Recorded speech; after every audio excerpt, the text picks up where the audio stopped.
Hello everybody and welcome back to another reaction video. Today we are going to be reacting to as many Fontaine character trailers and demos as we can. As always, we're going to be going in general order of when we met them in the Archon quest or beyond, with the exception of both Farina and Neuvillette. I'm just going to put at the end, that just feels right. So if you're looking for them, they're probably at the end. For now, let's get ourselves started with two siblings that we met on the docks at Maritime Harbor, and then also, of course, Fremine, because we can't leave him out. Let's jump right on into it. Pleased to make your acquaintance. I am Linny's magic assistant, and if you have work-related inquiries, please ask Linny.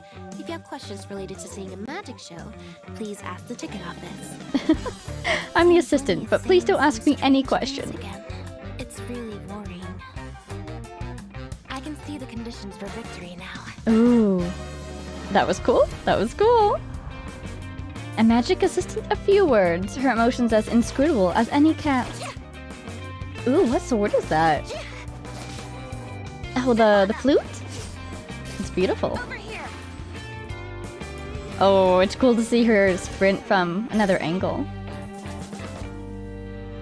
That's beautiful. Wow. After the sun goes down, the desires hidden in people's hearts will rise to the surface. Ooh. Ooh. This is really cool. Oh, she looks even more of a cat like that. Let the magic begin! Let me take the heat.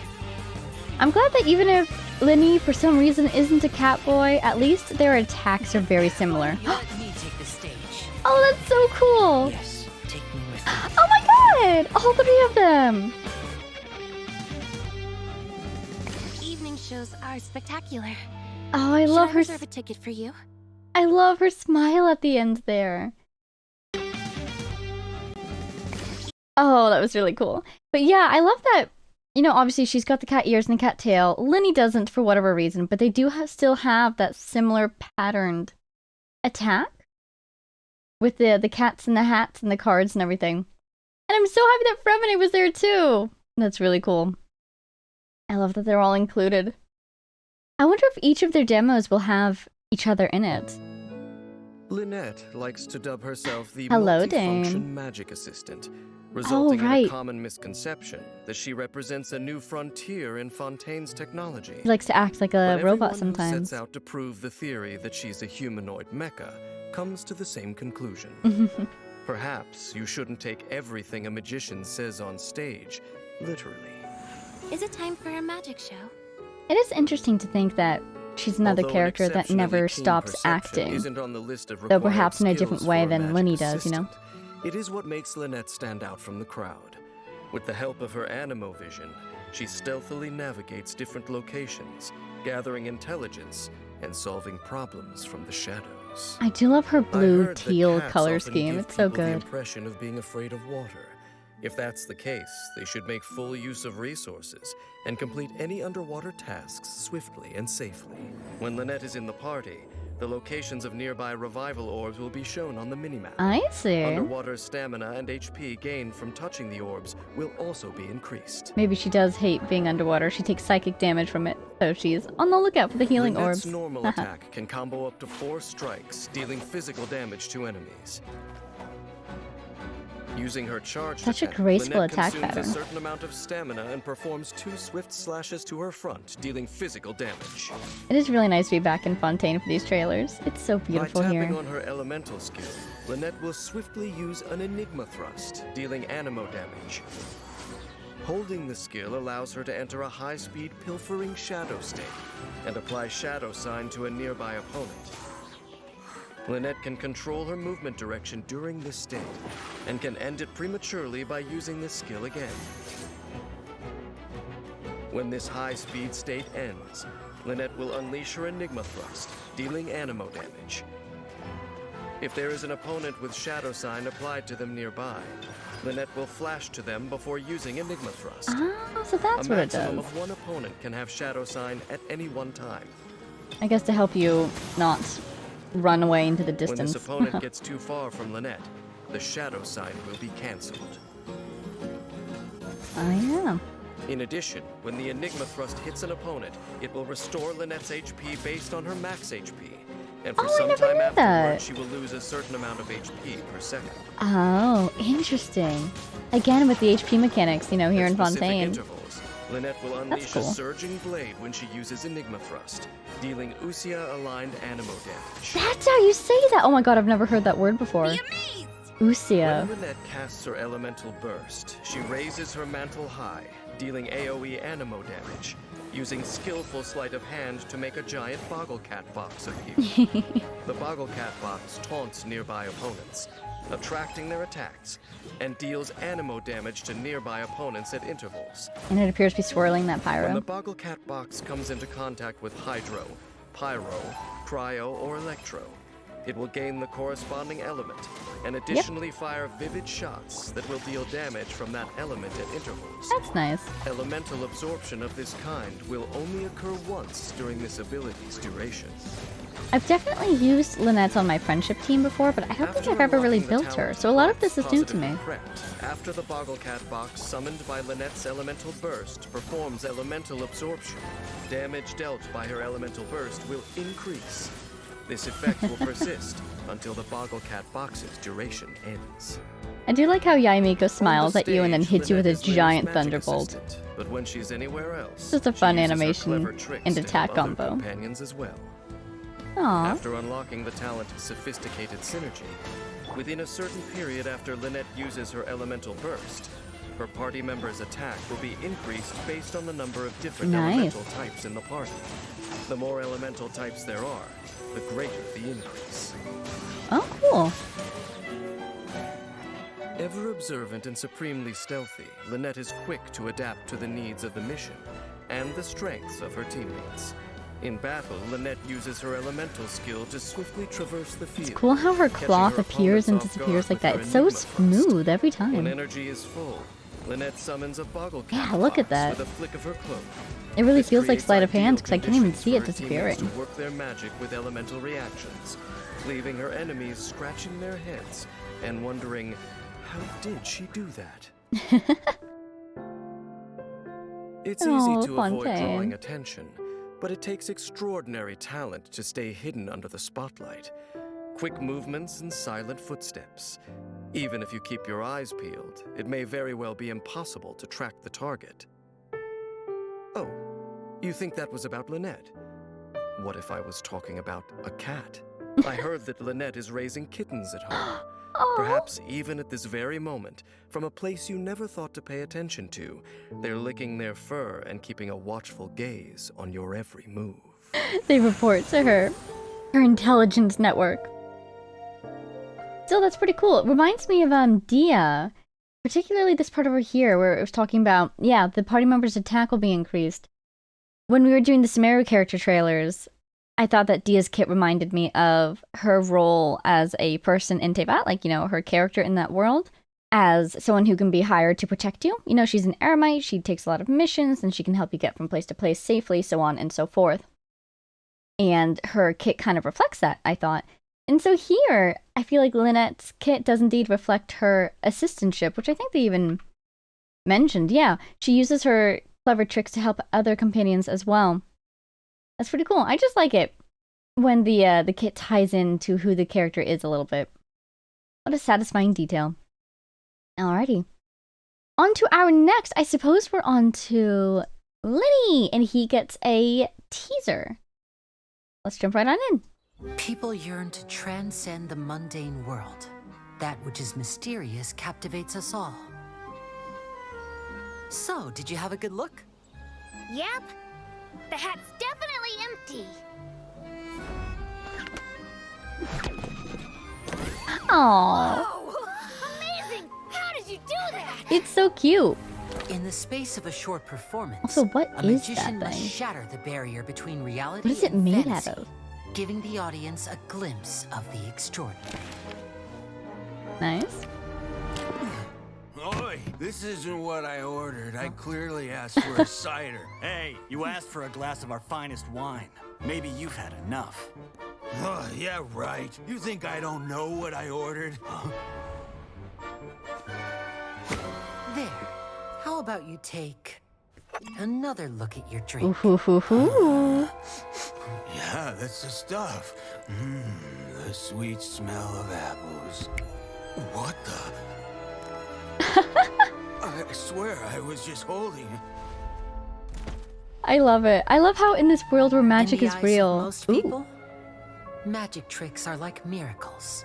Why is he on the roof? Oh, it's like a callback to his, or a foreshadowing for his story quest.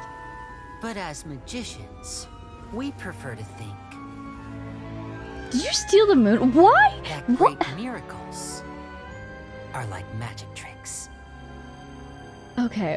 A couple thoughts here. So first of all, over here, this whole thing with the drink, it was funny at the beginning. You could see that he was talking to the camera earlier, and then here you can tell that he was just doing it, like, in the scene. Was he talking to the barkeep? I love it. I don't know. Small detail, but just, it implies that he was doing his little monologue right here in this actual scene. I love it.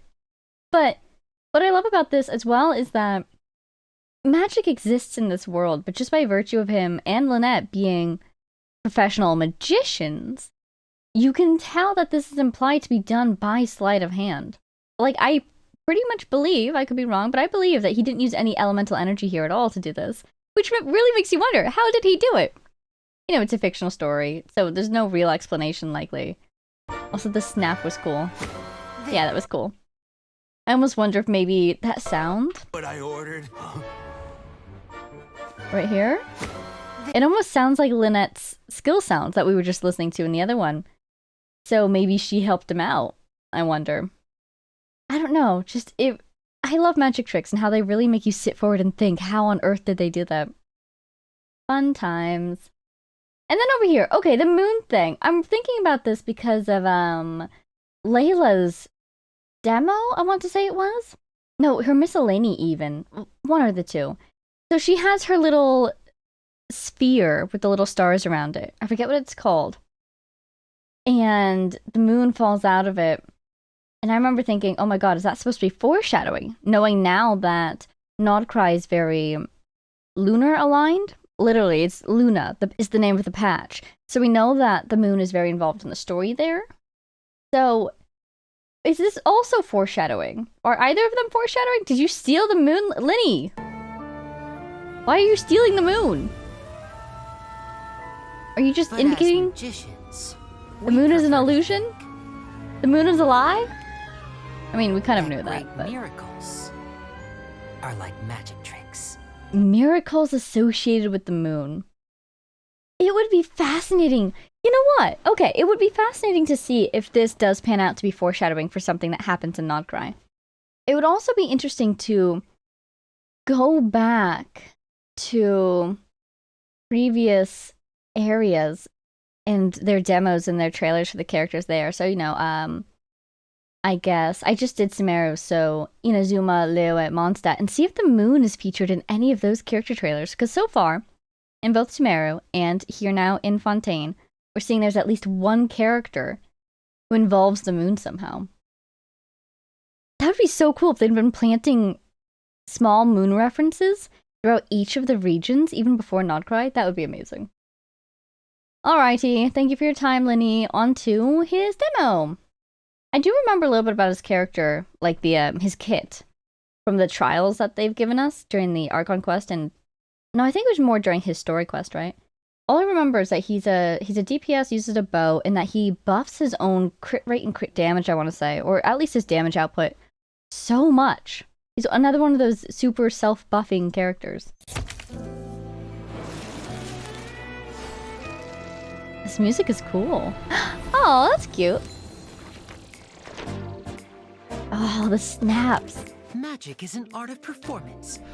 But before the performance begins, a little preparation is needed. You can just see how much practice has gone into these skills with these cards. Welcome to Linny and Lynette's magic show. Nice.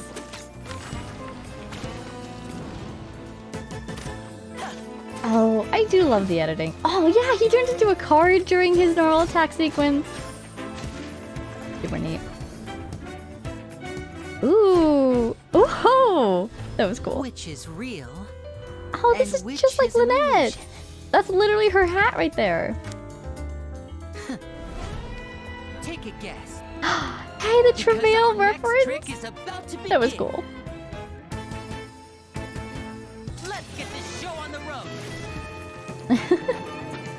The cat just happily sauntering around while everything explodes. Oh, cool. Oh, so yeah, just like our question earlier, will the other siblings be featured in each other's demos? Right up. So far, we're 2 for 3. Where's Fremine? This has been Linny and Lynette's Magic Show. Thanks for watching. Is he in the audience? It's just a rehearsal, you know? Fremine Aren't you reference. overdoing it? Oh, nice. It's hot It's the tea only way too, to even. iron out the wrinkles. Well, Fremine, what do you think? Yes!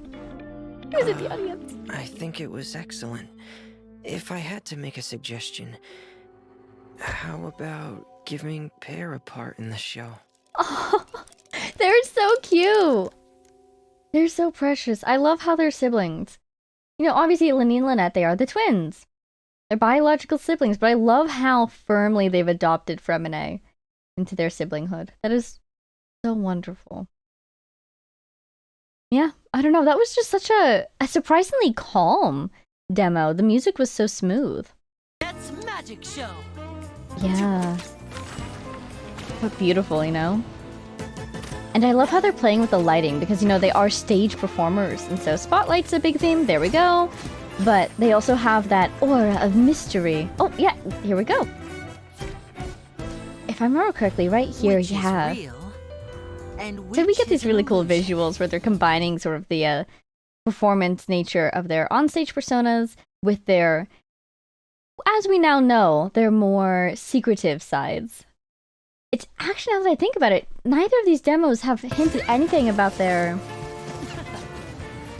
Fatui alliance, or Fatui allegiance, that This is. has been Linny and Lynette's Magic Show. I want to Thanks for check the table that Fremine is at. Because the only thing that I could think of as maybe hinting Well, Fremine, what do you think? at their Fatui identities. Just a teapot. It might have been something a split second before. The only way to iron out the wrinkles. Well, Fremine, what do you think? No, that's just a chair. Okay.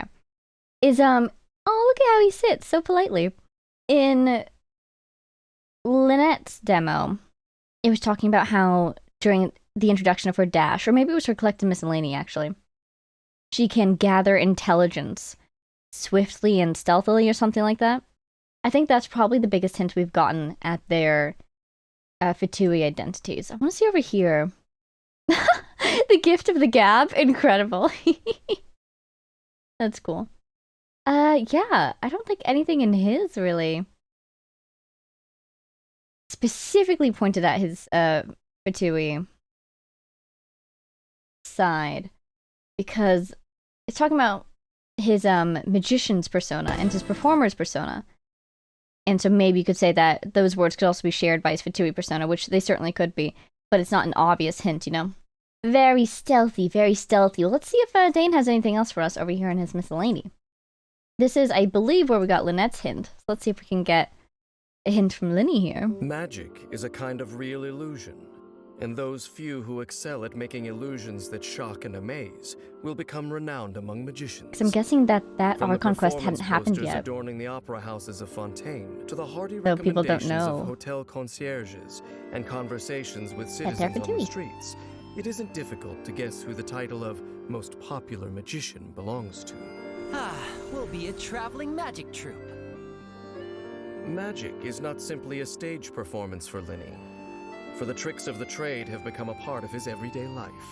If you were to liken the battlefield to a stage, Linny's bow and That arrows was a cool will be his cut. props, while the talented magician himself creates surprises for anyone watching the show.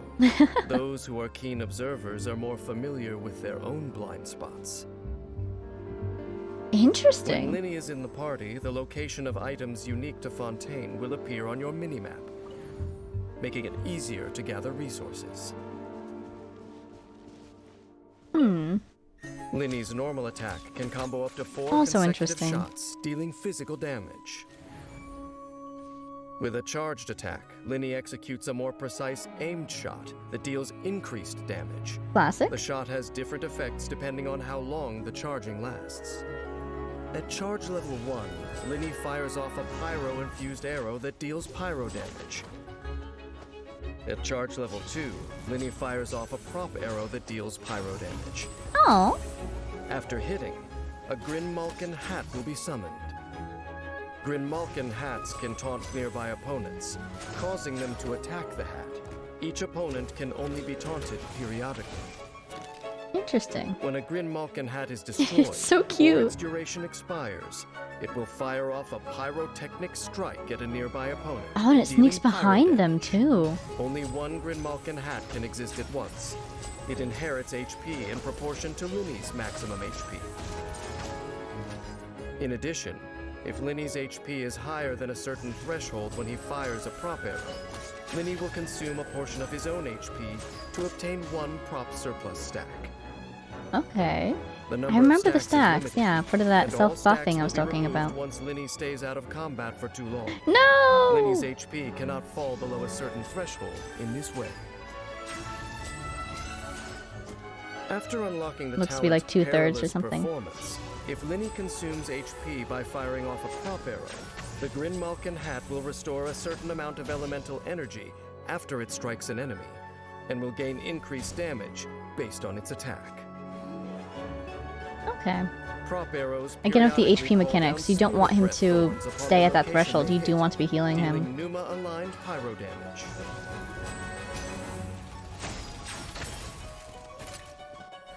Using his elemental skill, Linny does a flourish with his hat, unleashing a firework surprise. When a Grin Malkin hat created by Linny is on Now I the want him field, to meet Yoimiya. the fireworks will cause I it think to they would get along explode famously, violently, actually. dealing AoE pyro damage equivalent to a I think she'd get along pyrotechnic well with strike. Lynette as well. Damage dealt by the Grin Malkin hat in this way is considered charged attack damage. Interesting.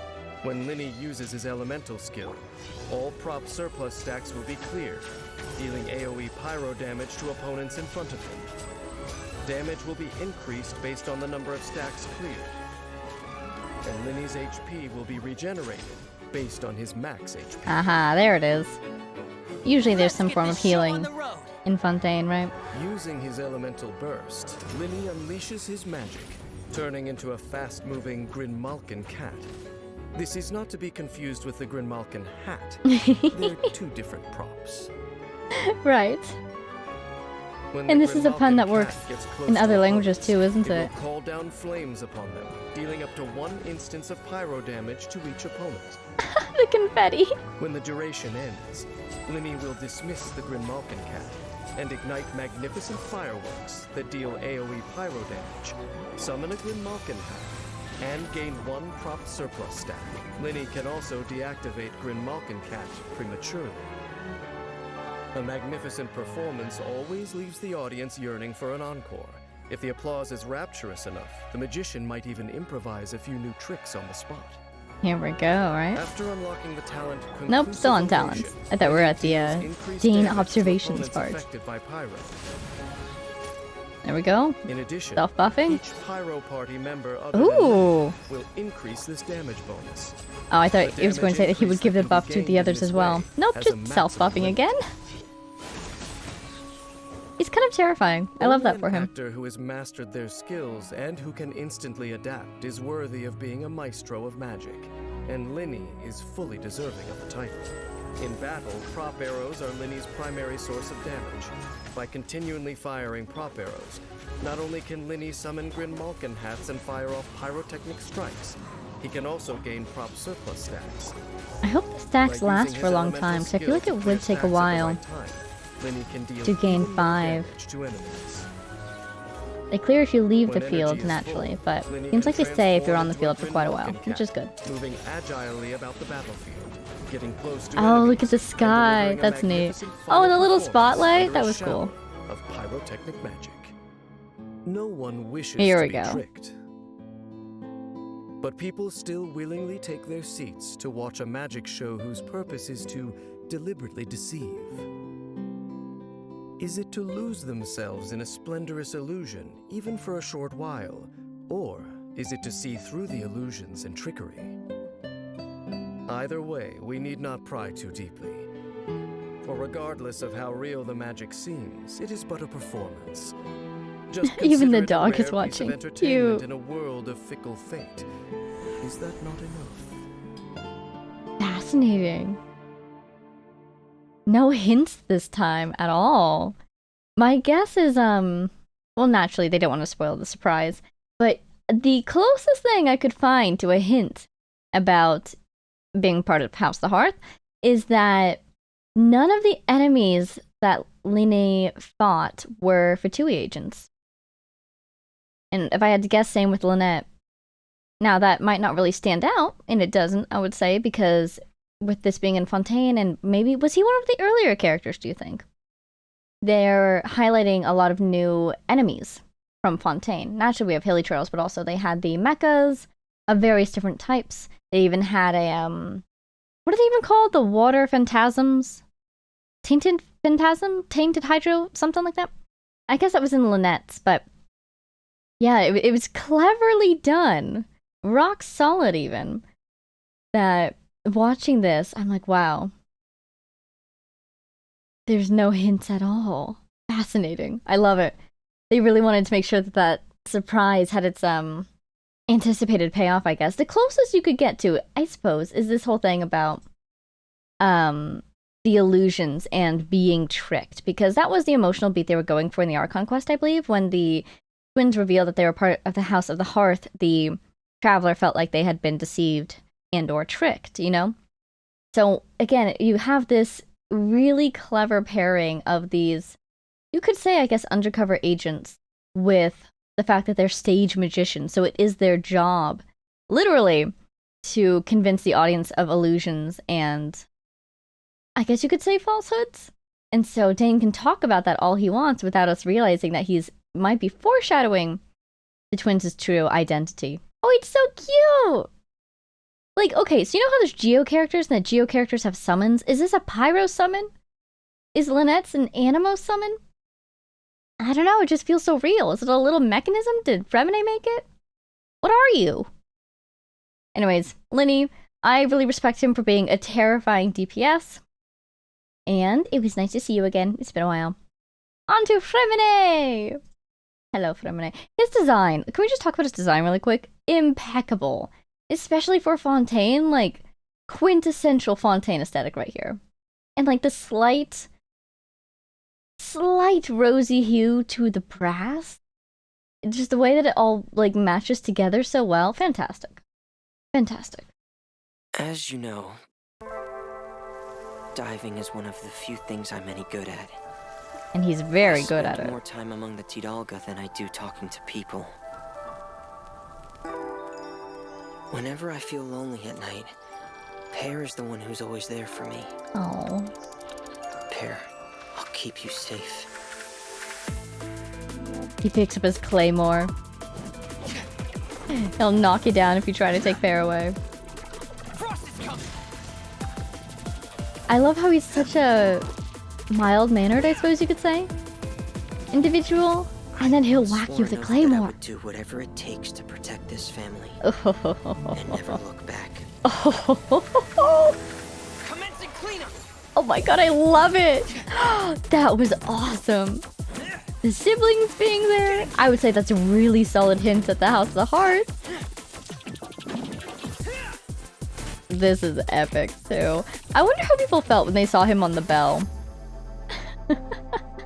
So long as the light of the hearth still shines, Oh, there it is. I'll always have a home to return to. Oh my god, now yeah, that's a direct giveaway. I have to check really quick, let's see. Okay, so Linny's Miscellany, for instance, came out on August 15th. And Fremine's demo here came out on August 31st. So do you suppose that Fremine's demo came out after the House of the Hearth reveal? Because they're directly referencing it multiple times here. I don't think there's anything else at the end. Okay. Well, there's a bunch I wanted to go back over. First, at the beginning, I do love the fact that having a vision allows you to breathe underwater. I feel like that is a fact that was designed for Fremine, and he deserves it. He deserves to be able to just hang out underwater as much as he wants, you know? The other thing I wanted to check was in his little splash art over here. This. Yearning for unseen depths, a reserved young man who is well versed in diving. Beneath his distant, icy demeanor lies a pure heart, bereft of all flaws. Oh my god, Fremine! Your splash art itself is saying that you're flawless. You've never done anything wrong in your life ever. That's the vibe I'm getting. I definitely want to see that one moment again. You know the one. Oh, and once again, he didn't fight any Fatui, did he? Here we go. I swore an oath that I would do whatever it takes to protect this family. This is so cool. And never look back. Yep, there they are. Okay, at the very end there was something interesting. Can go back just a little bit. And never look back. Actually, let's slow it down. I might be tracking down something very benign. I just wanted to see. There's Lynette. There's Linny. That's his mask. Okay. Okay, just the way that the red came through was interesting. I thought maybe it was an outline of something, potentially rust-colored or blood-splattered. Potentially something from his childhood under, what was her name? What was her name? Is it Corbella? Cordelia? You know, the previous head of the House of the Hearth. I literally cannot remember her name. But okay, it was just a very cool transition. But yeah, Fremine is a character who has such a cool character. Cool. He's cryo, hahaha. Because he's very... We talked about this kind of in depth during Thelxie, but he's very quiet, he's very reserved. He gives off vibes of being very shy. He prefers, you know, the company of Tidalga to humans, perhaps. But he is fiercely loyal. He's very active in protecting his family, and he takes initiative when he feels that something is wrong. We saw that a lot in Thelxie. He was voluntarily cautioning us and sharing his thoughts and observations.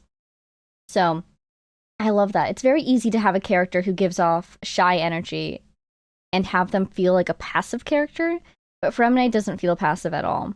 And I think that that sort of dichotomy between his lower energy seeming exterior and then the depth, diving pun, of his emotions and determination is really interesting in a character. So, yeah, I like Fremine. He also looks really cool. Gosh, his design is probably one of my favorites.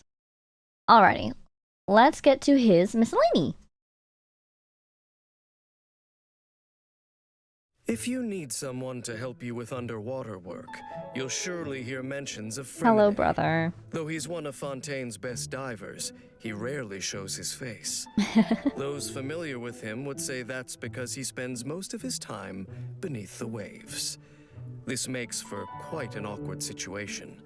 You see, any diver talented enough to swim down and find him for a job doesn't need his might as well services. do the job themselves. At your command. His constellation is Though called Fremine lacks Automaton. I never knew that. confidence, he's actually more adept at completing missions than he gives himself credit for. As Aww. long as Pear is by his side, Fremine will wield his sword to protect his home, Yeah. no matter how powerful the enemies may be. Even before gaining his vision, to Fremine, diving had become a part of his everyday life. Backstory! When Been diving for a Fremine is in long the time party, then. he will reduce Yeah, the consumption I'm really rate glad of he's allowed party to breathe members' underwater aquatic now. stamina, Good for making you. it easier to explore underwater. Naturally. Fremine's normal attack can combo up to 4 strikes, dealing physical damage. His charged attack consumes stamina over time. to Return perform of the continuous Swirl. swirling attacks, finishing with an especially powerful slash. Nice. Using his elemental skill, Fremine performs an upward thrust that deals cryo damage and enters Pair Timer for a period. While Pair Timer is active, Fremine's normal attacks will cause the timer to increase the pressure level and release waves of frost that deal cryo damage. Damage from these waves will be considered elemental skill damage. In addition, I'm just thinking while about under the teams I Pair could put him on Timer, right now. Fremine's elemental skill will turn into Shattering Pressure. Shattering Pressure will execute different attacks based on Pair Timer's pressure level, and then cancel the timer. At level 0, Shattering pressure will unleash a vertical cut that deals cryo damage. From That looked levels really 1 cool. to 3, shattering pressure will unleash a vertical cut alongside pair to deal cryo and physical damage. The damage dealt will scale based on pressure level. Nice. At level 4, Fremine will borrow the power of a fully pressurized pair to deal physical damage. At this time, Fremine's normal attacks will also be replaced by shattering pressure. The way he hits fair like a baseball. At specific intervals, after performing the There he upward goes. thrust, a Spirit Breath Thorn upward thrust will also be created, dealing Numa-aligned cryo damage. Oh wow, it's cryo. With his Even though it's his elemental Numaisa burst, attack. Fremine Interesting. unleashes a wave of cold that deals AoE cryo damage, resets the cooldown of his elemental skill, and I causes feel him like to Dane enter probably the just told us about that during subnautical Linny and hunter mode Lynette's for a period of miscellaneous, but time. In this mode, I hadn't Fremine's realized that it interruption did that. resistance will increase. I always thought it was His physical elemental or skill hydro. cooldown is decreased, But that makes sense. and the damage of its normal attack frost waves is increased. Oh, I love the design of Fremine's attacks. The sound Pair that they timer make. is also active. Fremine's normal attacks will The give clicking Pair one noises of additional Pair. pressure stack. These effects will be cancelled when Fremine leaves the field. It's like the perfect combination of like this After steampunk unlocking the talent's mechanical feeling saturation deep dive, if Pair timer has and less than the 4 chill of levels cryo. pressure, when pressurized flow Yeah. shattering pressure is used, the cooldown of pressurized flow will be decreased. Fremine's efficiency at I remember completing Fremine's missions attacks has flowing gradually really well increased when I've ever used since him. he incorporated his knowledge of machinery into combat. After unlocking the talent Parallel condensers. and triggering shatter on an opponent, the damage of pressurized flow shattering pressure will be increased Oh, for a period nice. of time. That's why you guys say that he's a character built for Fighting in Shatter. battle is not so different from operating Literally clockwork buffs him. mecha. In both cases, knowledge of general principles and communication of orders are crucial to resolving difficult Look at him just problems. In battle, absolutely knocking Fremine can down easily these grown adapt his adults. combat style to the needs of the situation. With Pair by his side, Fremine can use his elemental skill to unleash Oh, shattering nice pressure dodge. on his opponents, dealing damage based on the pressure level of the Pair timer. When energy is full, Fremine can enter subnautical hunter mode, reducing the cooldown of his elemental skill and increasing the pressure accumulation rate of the Pair timer. This will boost his damage output and allow him to finish his mission in a reliable manner. As long as you can still think for yourself, you'll realize that obeying orders is no easy task. Ooh, off to a strong Fremine start. likely knows this as well, or Oh, he wow. wouldn't have tried to seal away his emotions. Oh wow. Performing his tasks like a clockwork mecha and Oh, diving buddy. into the deep sea to empty his mind. Even so, Fremine is no mindless machine, and the people and things around him will continue to pull him back out of the sea. Charlotte's Perhaps sheer one day, He extroversion. will finally realize that orders are not delicious dishes presented to him Is on a that silver bird platter, eating a cake? but rather Oh. frozen walls that are obstructing him from completing his final metamorphosis. Whoa. Oh my goodness. Wait, that's pretty cool. One day, he will finally realize that orders are not delicious dishes presented to him on a silver platter, but rather frozen walls. That's fascinating. We know that Linny is poised to be basically the heir to the House of the Hearth, but I almost wonder if this is hinting that Fremine will one day leave it. Or perhaps at the very least, if Linny is going to stay, I hope that he would help him change it. Though maybe that wouldn't be what's best for Fremine. That's fascinating. Oh, I feel like that hints that there might be more for him down the road in this story, you know? That would be so cool to see what his final metamorphosis would look like. Ooh, I'm rooting for you, Fremine. Alrighty, well those are our 3 siblings, all nicely introduced to us. Let us pull up the next set of characters. Alrighty, next up we have Clorinde and Charlotte. Again, kind of vaguely going in order of when we met them. If I remember correctly, Charlotte was at the harbor that day that we arrived. Was she? I don't know, but I think we met her pretty quickly. And, oh yeah, she was on the bus when we got on the Aqua bus. If you hadn't met her already, that's when you met her. So, we've got Clorinde because Farina, as mentioned earlier, is going to be at the end. So we're going to go Clorinde and then Charlotte. Let's get started. Clorinde is looking very intense here. Let's see what she has to say. Also, wow, I have a new appreciation for her outfit with this still image. Her coat is gorgeous. The dark colors and the purple with the gold, similar to Promenade's, it's fantastic. Some say that champion duelists are to Fontaine as the safety is to a musket. She took off her jacket. Which is to Where'd it go? say, a chance to defend one's honor and avoid the scrutiny of the prosecution. A way to unload the pent-up emotion in the courtroom without a violent eruption. But there's another way of looking at it, namely, This is cool to get her when thoughts the on her accused job. denigrate the law and question its Ooh, authority, hoo, hoo, hoo, we hoo. must safeguard the dignity of the court. Look at all those swords. And as a last resort, we will do so by force. Okay. In that case, Mr. Mescal, please confirm whether I understand the I defense's recognize position that boy. correctly. You vehemently oppose the law, refuse to stand trial, and request an alternative recourse to defend the honor of your guild. That's right. I demand a duel. This NPC design demanding a duel, and then Clorend walks out.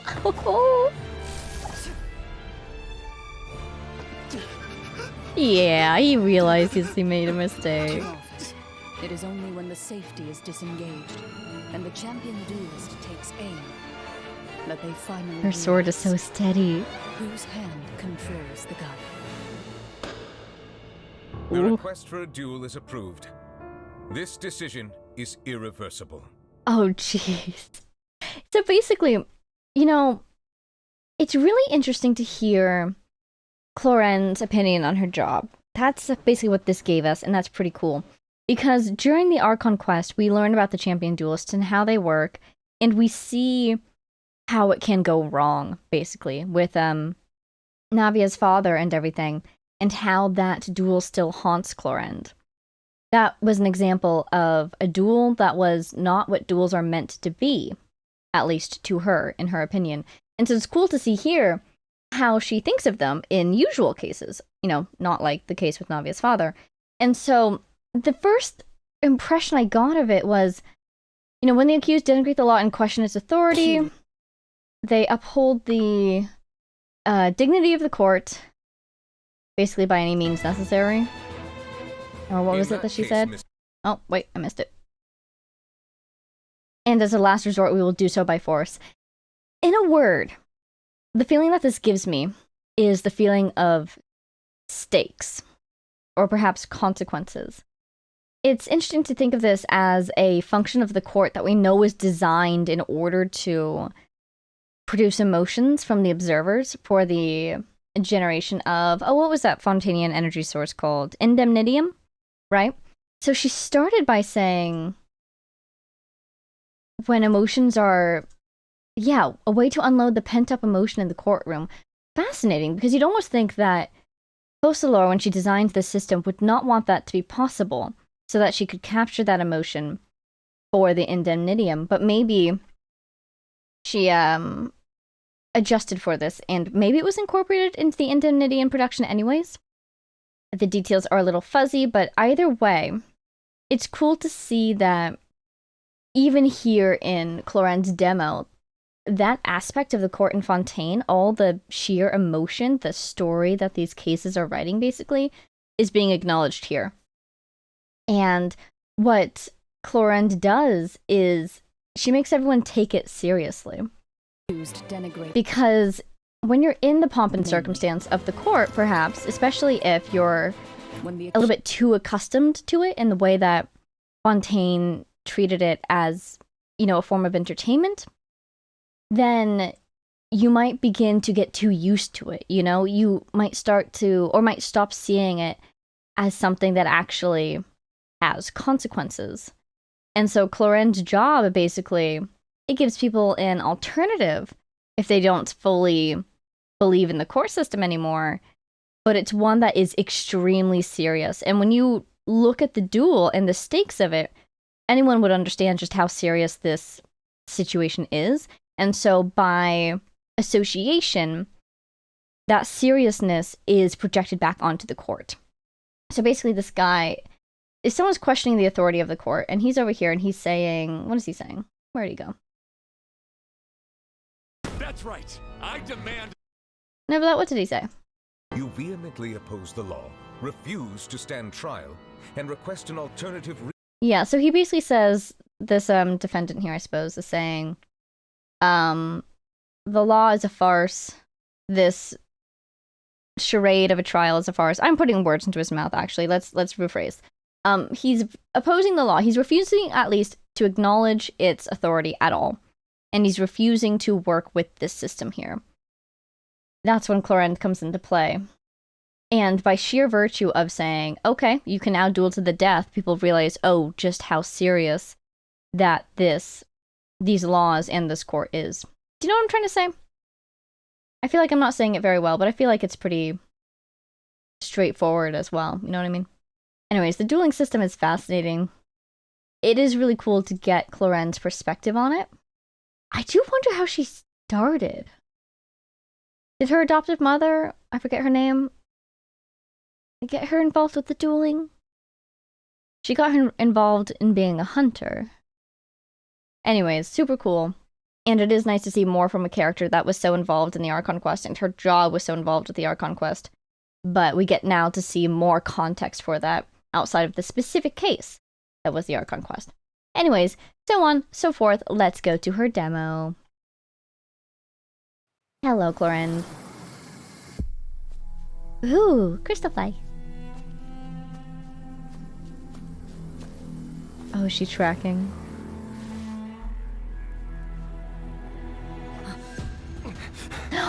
Oh no!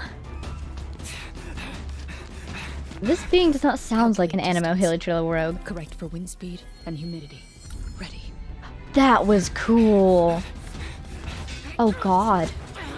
Is this a person in a costume? Because if this is an Animo Hilichurl rogue, I'm going to be so sad. Fire a non-lethal shot. This is so cool. This is so cool. I appreciate non-lethal. Oh my god, that was sick. Oh, I love it when they incorporate the attacks into the animations like that, because that was basically the first range of her ultimate, wasn't it? Oh, the moon! The moon! I guess because it's nighttime. Ooh. Ready. There she goes!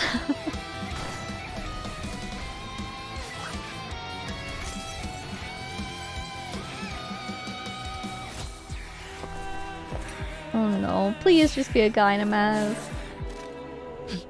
Signaling. Oh. She is very cool. Oh my god. Look at her go. My hunting grounds. Struggle all you want. I always catch my prey in the end. Oh my god, their mask fell off. Oh, that was cool. Shoot on sight. The fractals?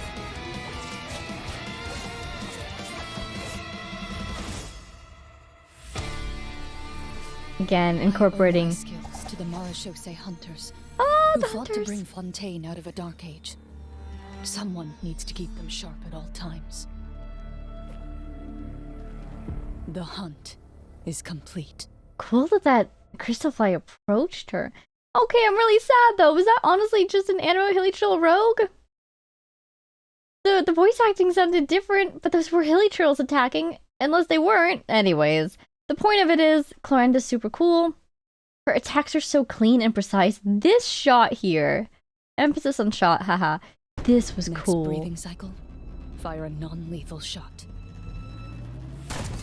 That was cool. That was so cool. And yeah, the night vigil, I guess is why we're seeing the moon here, because this is happening at night. It's hinting at literally the difference between her day job and her night job. Why does she have a gun in her leg? What?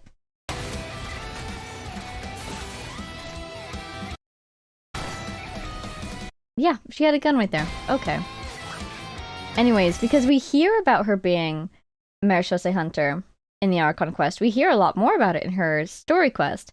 But again, both the Archon Quest and her story quest are exceptional examples of her two roles in Fontaine. And by exceptional, I mean out of the ordinary.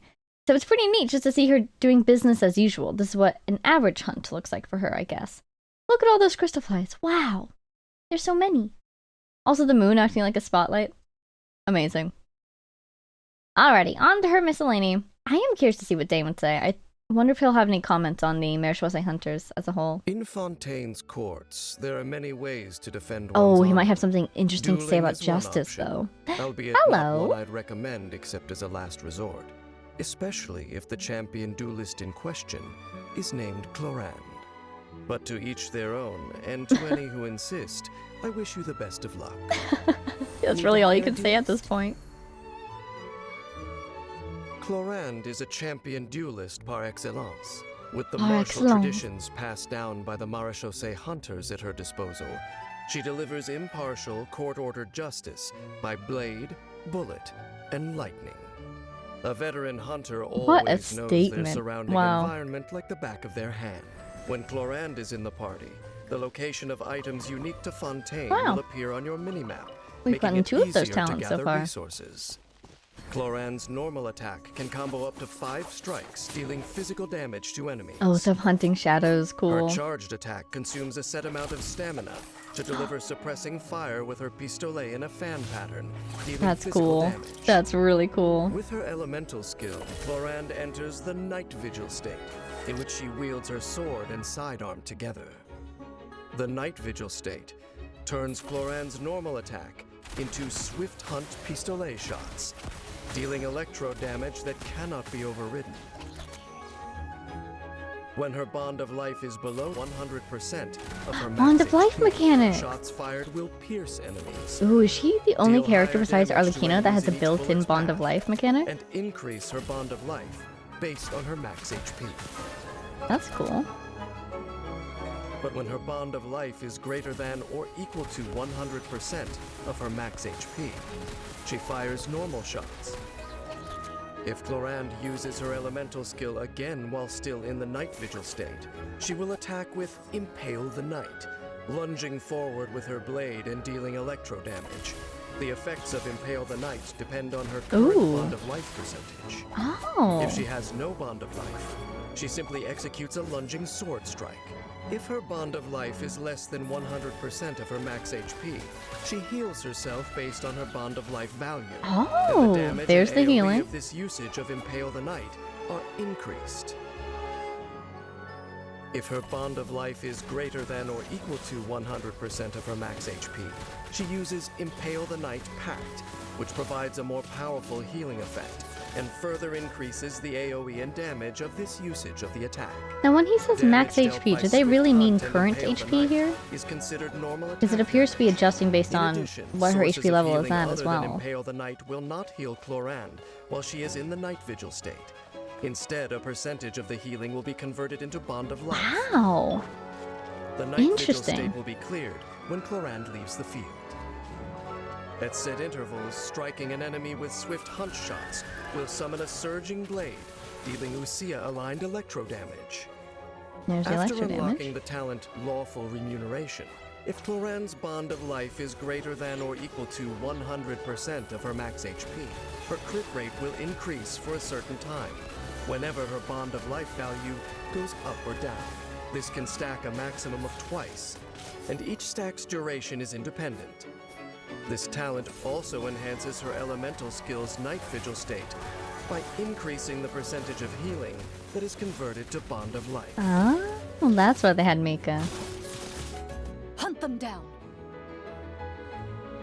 When Clorand uses her elemental burst, she gains a Bond of Life based on her max HP, before performing a swift dodge and strike with both her weapons, dealing AoE Wow, electro it does damage. look fantastic. When the prey hides in the shadows of night, the hunter must lure them into her trap. After unlocking the talent Dark Shattering Flame, after a nearby party member triggers an electro reaction, Clorand's normal attack and elemental Charlotte burst approaches with deal her camera. increased electro damage based on her attack for a period of time. This effect stacks up to 3 times, and each stack's duration is independent. There is a limit to the maximum damage increase that can be obtained in this way. Again with these With a sword, self-buffing pistolet, and electrovision at her DPSs. disposal, To say that Clorand strikes like lightning is more than just a figure of speech. Yeah. In battle, Clorand starts by using her elemental skill. First to enter the night vigil state and gain a bond of life through her pistolet attacks. Then to lunge at enemies with her sword, dealing electro damage, healing herself, and clearing her bond of life. When energy is full, Clorand executes a combined sword and pistolet attack, dealing AoE electro damage and gaining a bond of life. Then she continues the offensive, deftly switching back and forth between her weapons until the hunt is over. The story of the Marechaussee Hunters is a So it is thrilling going to be about chapter the in hunters. Fontaine's history. I recall that their founder once had a dispute with the Lock Knights. Ooh. But unlike the captivating tales of monster hunting heroes, that detail has faded from the public consciousness. Their only tangible legacy is the sword and gun, and weapons only stand for whatever meaning humans ascribe to them. Are they tools to hunt down the last remnants of an age gone by, or to uphold the order of the new age? The choice lies with their wielder. Clorand's sword has never wavered, for her sense of justice is sufficiently simple and adequately strong. Moments of doubt, difficult decisions, leave those for the people forced to live through times of momentous change in the world. Gee, I wonder who that was about. At the end there, looking straight at Neverlet. Funny. Okay. So the little tidbit about the Marechaussee Hunters and the history of the Lock Knights, that's pretty cool. I wonder if there's any elaboration on that anywhere. I wonder if it would be, for instance, in a weapon description, maybe Clorand's, or weapon material description. Monster hunting This is interesting. Okay, so we are in Remuria. I was like, oh, how on earth is there one of these statues by the orb? There is not. We're in Remuria now. Sorry, what's this place called? Petrichor. Yeah. What a cool shot. That's a great photo right there. But besides that, what really did get my interest was the fact just that she has a bond of life at all. And as far as I recall, it's only she and Arlecchino who have bond of life. Maybe the rest of these demos will show me differently, but I know that there's a weapon that can give you a bond of life as well. I have a catalyst that does it.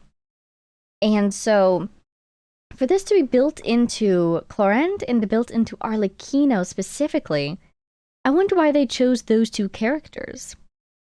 You know, with Clorand, I feel like I could see an easy connection. If a bond of life maybe represents her dedication to her oaths. You know, it's literally something she has sworn her life to. Her duty as a duelist and or her duty as a hunter. I can see why she would have that bond of life there. Meanwhile, with Arlecchino, though, I don't know if that same theory holds up. Potentially, you could say she has dedicated her life now to the House of the Hearth. Or do you think it has something to do with her being cursed? Potentially? You know, her life is bound in this way?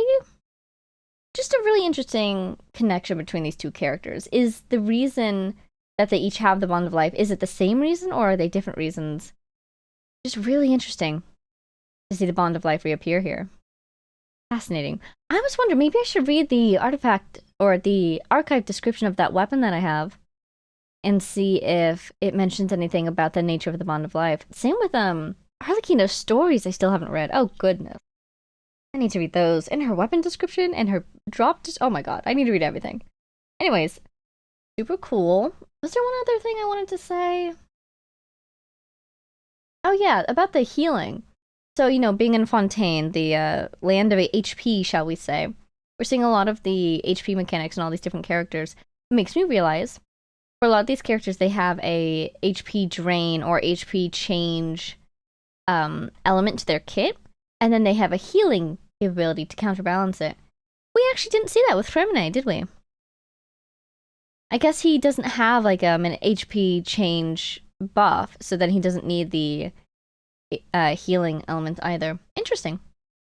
Anyways, on to the next. We have Charlotte! Ah, breaking news. Again, another fantastic design. I feel like she's very similar to Fremine and also slightly similar to Chlorine, but just this, like, I don't know, I guess the steampunk style, I really like it. With these metallic elements and then the darker colors. Delightful and wonderful. The clockwork motifs, fantastic. As long as I keep digging, it will shake the world like no other news report in history. Always on the move. Oh, she's in Sumeru! She's in Midway! That's really cool. What's the news? Ooh. Ooh, this is fun. Dragon's fine. I guess for me. Oh my god, she's meeting everybody. All of the chase. All right, let's get this interview started. Being attacked while she's trying to take pictures. Let's get this interview started. Oh my goodness, this is excellent. Say cheese. People aren't always very fond Oh, of journalists. You know that what was they say, cool. lies are soft and malleable, but the truth is sharp and inflexible. The time has come for your interview. Ready to be a star? Breaking Ooh. news! Oh man, I just love the way that her attacks are designed. And the way that they're incorporating them into this demo Morning! Did you read the paper yet? is so well done. No worries. I'll read it for you. That little sound of disappointment. No worries. I'll read it for you. Wait, I have to say, this is probably one of the most fun demos I've ever seen. Just something about this made it, like, makes her character feel so fun to play. I don't know, maybe it's because, you know, I have her character, I've used her before. People aren't always very She is fond fun of to journalists. use. I just think this is an excellent demo. Wow, this time lapse? Always very fond of journalists. Super cool. And then over here with like the comic style, or at the very least the print style. At the very least, the print style. What's the Right news? here, look at that. This whole art style where she's drawn. I love it. Ooh, I wonder if anybody's translated these parts to read them. Dragon's Fine Clee! Oh my god, she's in Mondstadt! That is pretty cool because she has shown up in a couple of the events around Tevat. To put it in adventure It's, terms, it's cool to see her out and about! it's all about the thrill Meeting of everybody! chase. The knight sits in Croyd's tower. Oh my god, I love it. This is so cool. I love it. This was probably my favorite demo so far. Or maybe Collie's was also super good. Okay, I've seen a lot of very good demos, but I did adore that one quite a bit. Wow. Journalism is a dangerous profession The for anyone who orb. pursues the truth wherever it leads. But Oh, no the one shield. embraces That's the cool to see it totality on of the danger and arm truth, when it's not quite attacking like me. the Steambird's poster journalist, Miss Charlotte. Aw, Let's the get photo this interview taking started. effect. That was cool. Wherever there's a lead to a new scoop, you'll likely find Charlotte and her custom-made camera companion, Monsieur Verite. So if you're ever on a Custom-made. fact-finding mission, consider inviting her along. She will, no doubt, be of great assistance. Oh good, she got recruited. No more Charlotte's spying on normal our dear attack traveler. Can combo up to 3 strikes, taking aim at targets with Monsieur Verite, then dealing cryo damage. With her charged attack, she consumes a set amount of stamina and, after a moment's preparation, deploys Monsieur Verite, dealing AoE cryo damage. Periodically, after Charlotte uses a charged attack, a Spirit Breath Thorn will descend, piercing enemies and dealing Numa-aligned AoE cryo damage. Very cool. When her elemental skill is tapped, Charlotte's dauntless determination as an ace reporter kicks in. She snaps a quick photo with Monsieur Verite. I dealing love her AoE cryo attacks. damage to The enemies way in she's like front, framing her and applies photos and Snappy posing Silhouette to a limited number of to get them. different angles. Snappy That is so Silhouette clever. periodically deals cryo damage to affected enemies throughout its duration. When her elemental skill is held, Charlotte opens Monsieur Verite's viewfinder and enters composition mode. In this mode, the viewfinder range gradually expands Oh, nice until it dodge. reaches its maximum size. Charlotte can move freely and change direction during this time. Thank When the goodness. skill is released, Ow! Monsieur Verite deals cryo damage to enemies locked in the viewfinder and applies Snappy Silhouette as if the skill were tapped. If the viewfinder She does has have a good reached its kit. maximum range, Focused Impression is applied instead, which deals greater damage and has a longer duration. Composition mode can only last for a limited period and affect a limited number of enemies. Oh, the art system for its After battle unlocking the music. talent's It's been moment so of impact, long. Charlotte's elemental skill cooldown is reduced when enemies affected by focused impression are defeated. Oh, The I amount never by realized which that. the cooldown can be reduced That's in this way awesome. within a certain duration is limited. Charlotte's flair for photography Ooh, is zoom the lens. finest feather in her journalistic cap. After activating the special analysis zoom lens, holding her elemental skill does not trigger composition mode, enabling her to take photos in a rather unique manner. She can take a selfie, right? Hard-hitting exclusive! Or did I just completely Charlotte's dream elemental that burst up? forms a steambird sign from condensed ice, creating a news I think I flash dreamed field that and one. dealing AoE cryo damage, while healing all party members by an amount based on her attack. Oh, she had a bond of life then. While the news flash Is that field from her active, weapon? Monsieur Verite will periodically attack opponents inside, dealing cryo damage. In addition, active characters within the field are continuously healed. The amount of HP restored is based on Charlotte's attack. Yeah, I do really like her kit. Different people with their diverse perspectives Ooh. offer fresh angles of approach on breaking news. After unlocking the talent Diversified Investigation, Charlotte gains a set healing bonus for each Fontainian party member other than herself. Oh yeah, I remember that. I remember wondering if Fontainian party member, Arlecchino counted as Fontainian or not for these purposes. Oh, hello! I know you. I believe that Arlecchino does not count as Fontainian for this math. Of unfolding events, and with her wealth of experience, she knows to expect the unexpected. It's such a fun ultimate animation. So short and sweet. It's so By fun. holding the skill, she can target more enemies and apply focused impression to them, periodically This is a dealing cool cryo attack damage too. and creating excellent opportunities for elemental reactions. When energy is Hi, full, Farina. Charlotte's elemental Oh, so burst Charlotte can came quickly out heal after all party Farina? members to keep them battle Really? ready, while also creating a news flash. Or at the same time, maybe? Thanks to Monsieur Verite's periodic attacks, she is able to collect crucial evidence from every angle.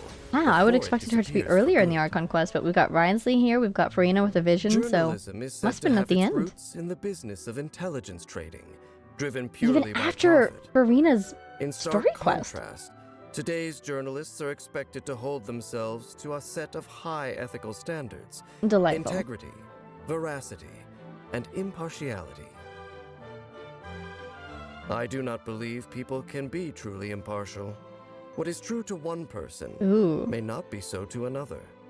Dan, My are you words, that for bird? Are you that bird right contain there? numerous subjective opinions, which may sound like nothing more than a tall tale to Oh, others. Sumeru. If Charlotte were willing to interview me, I'm curious to see how she would deal with my subjectivity. Oh. I'm only joking. Oh. My story would bring her nothing but trouble. What she doesn't know can't harm her. My immediate thought is that Charlotte would absolutely adore getting the chance to interview Dane. Even if, the knowledge might doom her to destruction, she would want to be able to break that story to Teyvat, I think. But that's really funny. He's almost saying, basically, besides everything he said in the Dane Interlude quest, or the Dane Archon quest, maybe even in these miscellanies, my words, they have a lot of subjective opinions, particularly at the end here. That's pretty cool. He acknowledges that, his word should not be taken as absolute truth. He should be treated as a person with his own subjective opinions. Numerous subjective. And, whenever you're talking to somebody, it's your job to kind of parse their words and their meaning. And he's curious how Charlotte would handle it, I think specifically in a context of how would she publish my words. Particularly because his story is so dangerous to know. Yeah, that's an interesting combination of characters. Dane and all his secrets, and Charlotte and her need to make every secret public, but also report only the truth. Super interesting. I really like Charlotte's kit. I loved using Charlotte. I should use her more. Hi, Charlotte. I will use you more, don't worry. Alrighty, on to our next. Let me pull up the next set of characters. Alrighty, next up we have entered the Fortress of Meripede, and who do we have to greet us but this most adorable, cutest, oh my god. This is adorable. Look at this picture. You're kidding me. That's so cute. Hi, Siegeween.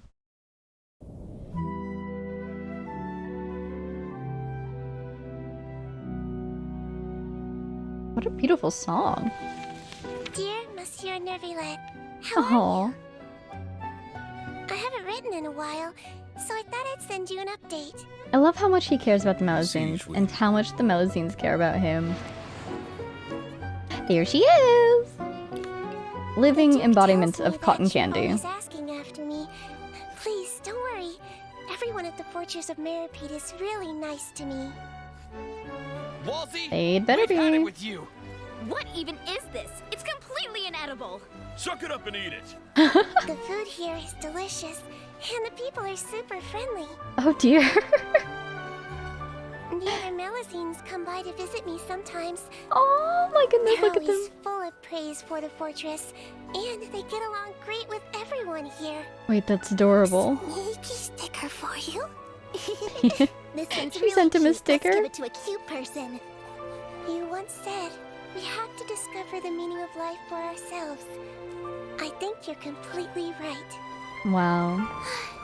Life at the fortress is often pretty uneventful, so my infirmary is empty a lot of the time. The boxing matches. He's down. Ha! I love the Too easy. drawings. Look at their faces. Everyone trusts me, which is really great. I really like being a head nurse. Aw. Anyway, the Duke and I are planning on taking a trip out, so we'll definitely see you soon. I love her custom-made little gloves. I look forward to it. Is that them? Are they there? There they are. Hope you're not too busy. We're here. The letter just barely beat them there. That's the thumbnail! That's really sweet. And I love how it shows both her role as the head nurse in the fortress and what that entails, and her relationship to Ridsley and a little bit of her perspective on life. I think it's pretty neat that... Where was it? Was it up here? Yeah. You once said we have to discover the meaning of life for ourselves. That's a big theme in Neuvillette own character arc. You know, he's trying to figure out human emotion and human meaning and what that means for him as, you know, who he is in the context that he comes from. And it's something he's still working on, even all these hundreds of years in. And I love how it's advice he's given to the Melusines as well, that everyone has to discover the meaning of lives for themselves, basically. I love that he has people he can share that experience with.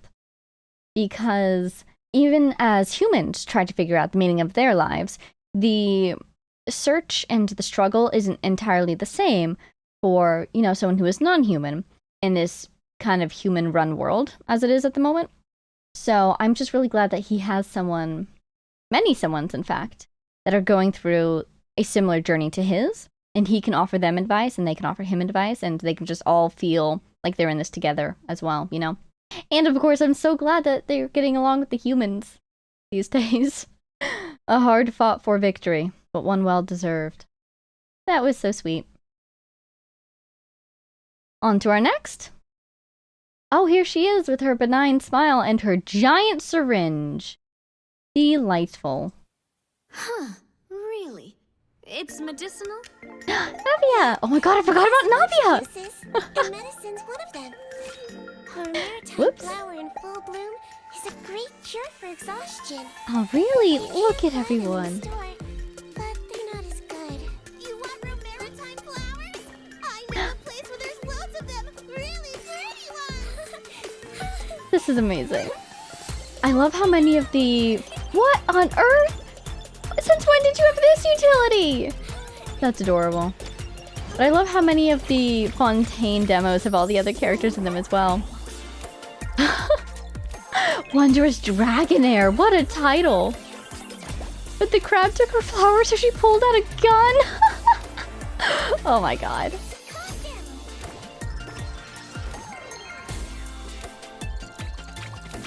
Ooh, it's kind of similar to Charlotte's demo that I enjoyed so much. comparing her flowers. Underwater we go. Oh, hello! It's one of the otters. Not around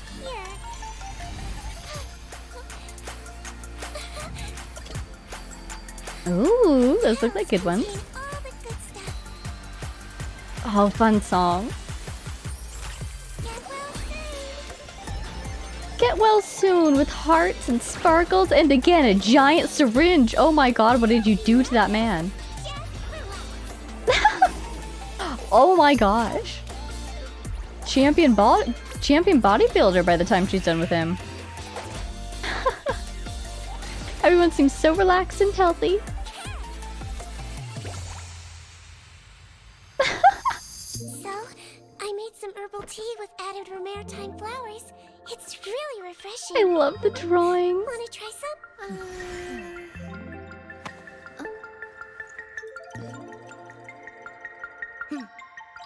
Oh good, if we get Lynette's approval or is she pranking? She was pranking. Why didn't you say it was so bitter? Oh What no. doesn't kill you makes you stronger. Well, the important thing is that it works. Oh my god, what doesn't kill you makes you stronger from Lynette of all people? And then of course Navia would be weak to the bitterness. She loves her sweets. Clarence looking out for her, that was amazing. These drawings are so cute. Do you suppose that Siege Queen drew them herself? I assume so. That's kind of what's implied here. This is adorable. Look at this. Oh my goodness. I love how perfectly the music here fit her. Wow. So, I made some herbal tea with I guess that was Navia's hand, so I was confused. Who has one glove and no glove on the other hand? I didn't realize that her outfit was like that. It sure is. No glove, one glove. Wow. Aw, look at their little smiles. They trust her so much. And as we know, Siege Queen likes the feeling of being trusted. Alright, on to the miscellany. Tell us about the incredible healing of our dear Siege Queen, please. Though I regard the Melazines He as my just own heals and daughters, heals and heals. I feel that I learn more from their unique perspective on the world than I could ever teach to them. Aww. Exactly, they can Siege share their Queen is one of the experiences with Melazines each other. whom I have a great deal of contact, and I always look forward to seeing her. Oh, I know where that is. Excuse me? Hello? Siege Queen is a medical expert adept in hydrotherapy. Sometimes she makes use of non-traditional equipment, such as her bubble gun, to deliver highly unorthodox treatments. And though I do not fully understand her reasons, I trust her judgment completely. I'm so charmed by Neuvillette Not delivering everyone this. adapts well to Fontaine's underwater environments. Oh, but hello. Siege Queen always takes good care of those in need. When Siege Queen is in the party, if your active character's health falls below a certain percentage while underwater, they will steadily heal over a short period. Oh, With the wow. total amount of healing based on their max HP. Additionally, That's their really resistance cool. to all elemental and physical damage will be temporarily decreased. This Oh. effect can only be triggered once per set interval. Siege Fascinating. Queen's normal attack can combo up to 3 strikes, dealing physical damage. Her I love how she charged just starts attack throwing executes a medicine more at people. precise aimed shot. And it's interesting how much she While floats, too. Hydro energy accumulates on the arrowhead. After fully charging, Siege Queen will periodically fire slow The hearts and the bubbles toward her target. She can just change the genre of the area. When released, a You know, like fully the charged bubbly, arrow will floaty deal hydro backgrounds. damage to the enemy hit. With her elemental skill, Siege Queen uses her Fortress of Merapede's special issue bubble gun to That's blow where she a got it. I see. bolstering bubble bomb that can stimulate blood flow and help patients drift off to sleep. I The see. bolstering bubble Even in the bomb mecha. bounces between nearby enemies, dealing Now I'm hydro picturing just like damage upon hit based on Siege Queen's max terrifying blood inside the mecha While components. bouncing, it also heals all nearby party members, except for Siege Queen herself, by Right. an amount based on her max HP. That one caveat. The bubble bomb will disappear after several bounces, healing Siege Queen based on her max HP. There we go. When Siege Queen no can have enemies some are heal present, as a the treat. bubble bomb will bounce around nearby.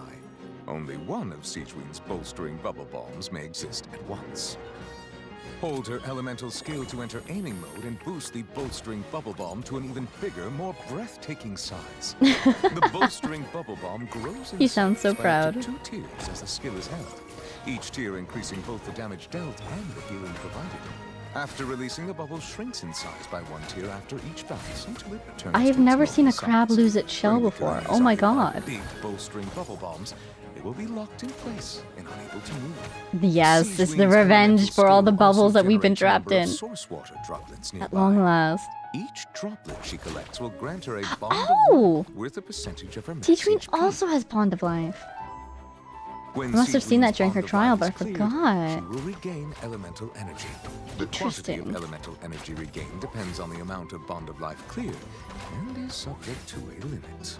At set intervals, bolstering bubble bombs summon a surging blade at the location they hit, dealing Lucia-aligned hydro damage based on her max HP. After unlocking the talent Requires Appropriate Rest, using Siege Wing's elemental skill grants her the semi-strict bed rest effect for a certain duration. While this effect is active, Siege Wing gains a hydro damage bonus, with a number of convalescence stacks. Except for Siege Wing herself, when a nearby off-field party member's elemental skill deals damage, a stack of convalescence is consumed to increase the damage dealt in this instance. Nice. This effect is increased based on the amount of max HP Siege Wing has over a certain amount. And there is a limit to the damage increase that can be gained in this way. He might feel a little prick. Oh god. With her elemental burst, Siege Wing gets Yeah, out no her kidding. Millipede manufactured custom syringe and sprays forth waves of kindness and medicine, dealing continuous AoE hydro damage based on her max HP. Also, I kind when of she want to uses see her like the elemental burst, she the absorbs requisition request that she submitted to Ridesley for these specially Siege Wing's manufactured treatments equipments. may be clinical, but I also always want to see the look on his face when he approved them. After unlocking the passive talent, Detailed Diagnosis, Thorough Treatment, Siege Wing's outgoing healing is increased by an amount based on the combined total of all party members' Wow. combined bonds of life. Oh, that's There is a limit to fascinating. the healing bonus that can be granted in this way. Siege Wing's code of conduct is pure and sincere. Aid the adorable and care for those in need. In emergency, she dedicates the her heart adorable? and soul to helping her companions. Siege Wing's primary tool in combat is her elemental skill. Her bolstering bubble bombs not only bop enemies as they bounce between them, but also The alliteration, fun. allowing them to focus on the fight. With her talent semi-strict bed rest, her allies' elemental skill damage can be boosted even while they're off the field. When energy is full, Siege Wing uses her elemental burst to deliver a strong dose of medicine to enemies in front, dealing AoE hydro damage and giving these wayward patients the treatment they deserve. Amazing. Though I do trust There she is. Ridesley, and he often tells me not to worry about Siege Wing, the heart is as disinclined to stop caring as a spring is to cease flowing. Indeed, it is a responsible guardian's duty to care about their children, and yet I do not find this duty burdensome. Rather, it is a source of profound delight. Siege Wing always wears a bright smile when she comes to see me. I only hope she is just as happy when I cannot see her. Aww. This gave me cause to reflect on what it means to be a family. Aw. And I believe I have reached a verdict. Parents and children both need each other, and that is exactly how it should be. Oh my gosh. Oh my gosh. That was so precious. And well said, Neverlet. Oh my goodness. That was adorable. Well, that was a treat. Nice to have Neverlet pop up there. That was super fun. It is a little interesting to think. So, why not Dane? I mean, obviously, Neverlet has that huge connection with Siege Queen that Dane doesn't have. But, I wonder. So many thoughts on this one, actually. First one was about the Bond of Life. So indeed, as we thought earlier with Clorinde, there is, in fact, another character who has Bond of Life here in Fontaine. And so I feel like she could go along with the Clorinde reasoning if, again, we want to try tying why this particular character has a Bond of Life to their character. She is also someone who has dedicated her life to healing in a way. And I feel like she's dedicated her life to healing others and to caring for others and not necessarily to the fortress specifically. If you think back to her character story quest, we learn about why she has this human-like form. Even before she worked for the fortress, she gave up everything that had defined her life previously, basically, in order to help her friend. So she's someone who fully commits to doing what she needs to do to help the people that she cares about. So maybe that's why she has the bond of life? You know, just some ideas if we want to try to connect that mechanic to who she is as a character. Besides that, yeah, it cracks me up that the syringe and the bubble gum are provided by Maripede. I mean, they do have the factories down there, the manufacturing ability. But the fact that Wriothesley approved that is both hilarious and I feel like somehow completely in character. There's an element of chaos to Wriothesley, you know? Anyhow, besides that, yeah, pretty straightforward. It's cool that she also buffs, not just heals. Did not quite remember that from the last time we used her. Pretty cool to see also Gaming and Farina in here. So, oh, hello, Farina. Not only is this after Farina's story quest, but it must also be after or during Lantern Rite that Siege Queen was released. So I'm guessing this is after at least... She was probably actually one of, if not the last banner of Fontaine characters, wasn't she? That would be my guess. Just based off the timing here. I'm also realizing I'm having a lot of fun watching these demos, or these miscellanies, and seeing the featured character be put on teams with characters from the other regions. For some reason, it's felt different from the other ones that I've watched. Both in Sumeru and in Fontaine, I have been quite surprised with which characters they've picked. Like, they've been good team compositions. Just something about it was surprising to me. And I think what it is that now we're finally in the later regions, so there's a lot of characters to pull from. And so you're able to make more, like, international teams. So back in the Mondstadt and the Liyue demos, for instance, you had only the earliest characters to work with. And so we just had characters from Mondstadt or from Liyue. And then now that we're in Fontaine, we're getting characters from Sumeru, we're getting characters from Mondstadt, we're getting characters from Inazuma. And so it feels like they're pulling from characters that are from places farther away, which feels cool. But I think it's just happening because these nations are later, and so there's more characters to pull from. But I do think it's neat, because I feel like that reflects more accurately, or quite naturally, I suppose is a better term, the compositions of the players' character lists. Because with the Mondstadt and Liyue ones, having Mondstadt and Liyue characters makes sense because those are the only ones that were available at the time. But if they tried to stick to like just Fontaine characters in these demos, that wouldn't quite match up because there's all the other regions to pull from. And all the other regions I'm sure players will be pulling from. Because the odds of you only getting Fontaine characters from your wishes at this point is incredibly low. You know what I'm saying? So I've just been enjoying seeing the very, like, international teams, I guess is the term that fits. And I think it's a good choice also because it shows that, you know, the game still respects the older characters. They still have utility and are worth building and all that. Siege. Here she is. And so it's cool to see them being used in the demos as well. Alrighty, next up, on to Wriothesley. Hello, Wriothesley. Tell us your thoughts today, won't you?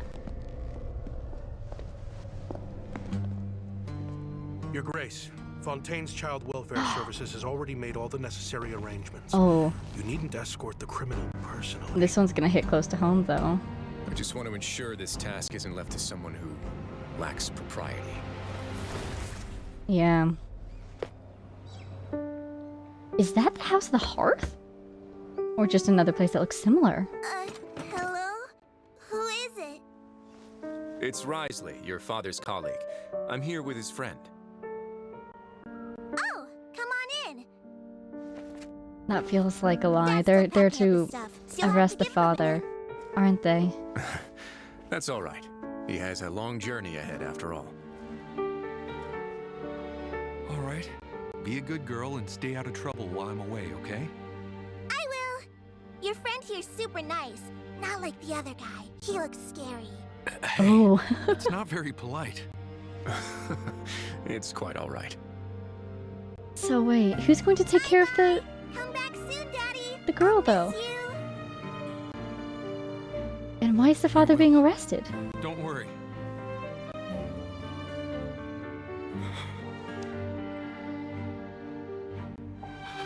Thank you for extending your sympathy, Your Grace. I thought I wouldn't be able to see her again. I only sympathize with her. Yeah, really. Love should be warm. But to you, it's become a form of punishment. Oh my god. Let's go. Next time you see your daughter, I hope you'll have become a better father. What did he do? Yeah, I was almost thrown off because he seems to really care for her. In this scene and this scene when they're saying goodbye, she seems to really love him and he seemed to care for her, but apparently he did something. I wonder if it's maybe neglect. I don't see any other parent here. Hence, I am concerned he's going to be watching her, but I guess this guy will take care of it. So, maybe while he was working, she was just home alone. I don't know. But yeah, this is, I mean, I think they've done a good job with this because it's such a dark subject. But they've brought it up because it's so relevant to Wriothesley's own story and the kind of person that he is. You know, he's personally handling this case. But they're not going too deep into it because it could get very dark for, you know, just a teaser here. Wow. Again, with all these Fontaine demos, we're seeing a lot of examples of these characters who have jobs that they just regularly do. And during the Archon quest, we saw them in exceptional circumstances. And now we're just seeing the day-to-day examples of who they are in their roles and how they perform them. Alrighty. On to the next. Ooh, we're going from blue to red. Hi again, Wriothesley.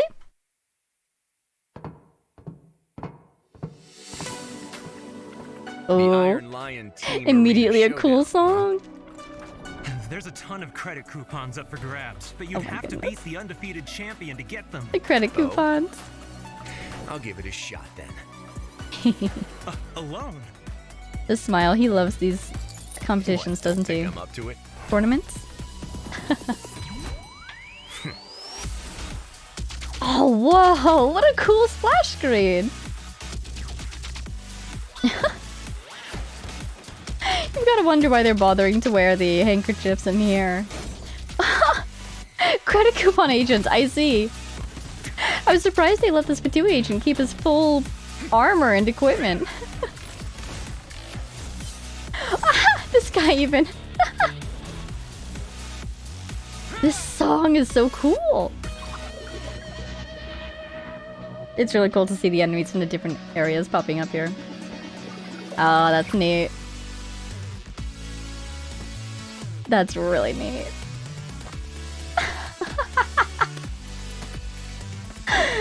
Disgrace for ya. He single-handedly made it to the final bout. He's the champion. Finally. Now let's see who it is. Oh, Gardamex. Please put your hands together for our undefeated champion. The rules for this match, anything goes. Oh my god. Fighters, test your might. Fight! Group justice. Just as I suspected. Let's do some scrap disposal then. Good luck. Oh, the way he put up his arms was so cool. Oh my god, the wolf.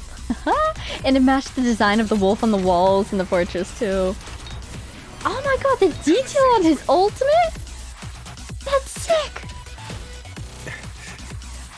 And you do have to love the ice effects. I love cryo. Favorite element to this day. You can fly with them.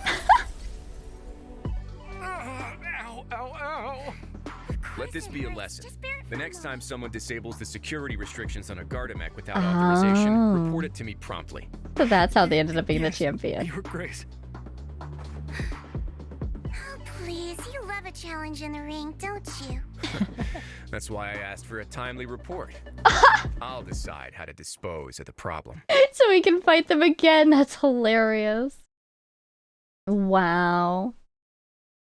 Yeah, I love this because we know, I feel like it was mentioned during the Archon quest that, you know, there's these matches in the ring. Oh, hello. And that Wriothesley himself really enjoys them. But that's something we didn't actually see in the Archon quest. So once again, super cool. I feel like these trailers and these demos are really great sort of behind the scenes looks, particularly for the characters that had a smaller role or a more focused role in the Archon quest. This was fun, and it's cool to see how Wriothesley is seen by the people in the fortress, you know? Particularly, where was it? Like over here. They all get along so well. They're all here for the same reason. Maybe not specifically in the fortress for the same reason, but they're here on the stage for the same reason. And they all respect the rules of the fights. I don't know. Lots of fun. I feel like Wriothesley, in the way they set up his character, he's like the perfect Duke for Maripede. On to his miscellany. Let's learn how he works. Again, he's another self-stacking DPS, isn't he? The fortress of Maripede Buffing is and where exiles rebuffing. gather, sitting on the seabed far beyond the reach of the I court of love this Fontaine. room. The name alone evokes danger and teeming, breeding chaos. There's his But wolves. this fortress, built of bronze and iron, is a bastion of order. One can't help but wonder, who is in charge here? If you have a chance to meet the administrator, you really should go and see for yourself. I feel like the fortress would really benefit from like a giant job for me? pipe organ. Sure thing. No Oh, matter Cerberus how is his talented a constellation. manager Cool. you are, it's difficult to convince people in the fortress of Maripede without the ability to enforce the rules. The intelligent No, respect definitely. the rules, and those who have faced Wriothesley's cryo gauntlets naturally come to regret their previous ignorance. So as to be ready for anything, Oh my god, these Wriothesley makes puzzles. the most out of any opportunity to prepare. Wriothesley, if you destroy that one, When I will not be Wriothesley mad. crafts weapon ascension materials, he has a chance to receive double the product, Nice. boosting the party's adventure readiness. Wriothesley's normal attacks condense frost onto his gauntlets, and he strikes rapidly with his repelling fists, dealing cryo damage with a combo of up Cryo! to 5 swift attacks. Also, for a short time after Wriothesley uses his elemental skill, or sprints, the counter on his normal attack combo will not reset. Huh. When using a charged attack, Wriothesley consumes a Oh yeah, certain he's amount of stamina and executes Catalyst, a leaping isn't he? strike with his vaulting fist, dealing AoE cryo damage. When Wriothesley uses his elemental skill, he quickly adjusts his Oh, it's breathing cool. He's rhythm got his and guard pace. up. Sprinting forward a short Again, I love distance, the he enters the attack chilling designs that penalty really state, reflect what they're increasing his resistance to doing with their interruption attacks. He's in order to boxing, so deliver he uses even more boxing moves. devastating attacks. Similar to While Charlotte's in the photography chilling penalty moves. state, repelling fist is enhanced. Each strike does more damage, but if his HP is above a certain threshold, There it he is, loses a HP small mechanic. amount of health with each hit. I love how Mika turned out to be a really Exchange good support for This Fontaine effect characters. disappears when Wriothesley leaves the field. After unlocking the talent, there shall be a plea for justice. When Oh, cool Wriothesley's name. HP is below a certain threshold, he gains Oh, Gracious Rebuke. look at and his next thingies. normal attack is enhanced, becoming Rebuke Vaulting Fist. Rebuke Vaulting Fist does not consume stamina. and Nice. its damage is increased. Hi, After Mona. striking a target, Wriothesley regains a portion of his max HP. The Gracious Rebuke effect can only be triggered once in a set period of time. Have a safe trip. With his elemental burst, It's like it's right out of the activates demo, his or the gauntlets, teaser, unleashing a ferocious, whatever it was. frosty straight Demo. strike, using icicle impact on the area in front of him Oh, that looks to so deal multiple instances of AoE cryo. The cryo impact. After icicle impact ends, Yeah, look at a that. surging blade falls on the So opponent's cool. position, dealing Usia-aligned cryo damage. Behind hello. every crime lies an action, and those actions have consequences.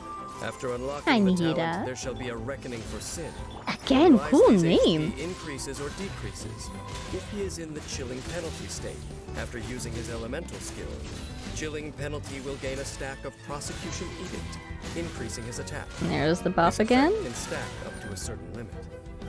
It's a good His idea gauntlets to are avoid so cool. unnecessary battles, but for Wriothesley, Yeah, I guess he turning the manufactures tables on weapons down there, someone huh? and His throwing own down and can be quite the cool each and wings, refreshing at least. experience. In battle, Wriothesley Can quickly we- primes himself for the fight by using his elemental skill, before unleashing his I like how it seems repelling to fist stun the enemies The quite HP effectively. this time is exactly what Makes he needs sense. to enhance his charged attacks. In harmony with his own I like how his battle attacks also Wriothesley really seem to can have unleash weight an behind even them, you more know? powerful Rebuke Vaulting Fist, dealing a powerful In real blow life, to one enemies hit from those while gauntlets would probably knock you right out.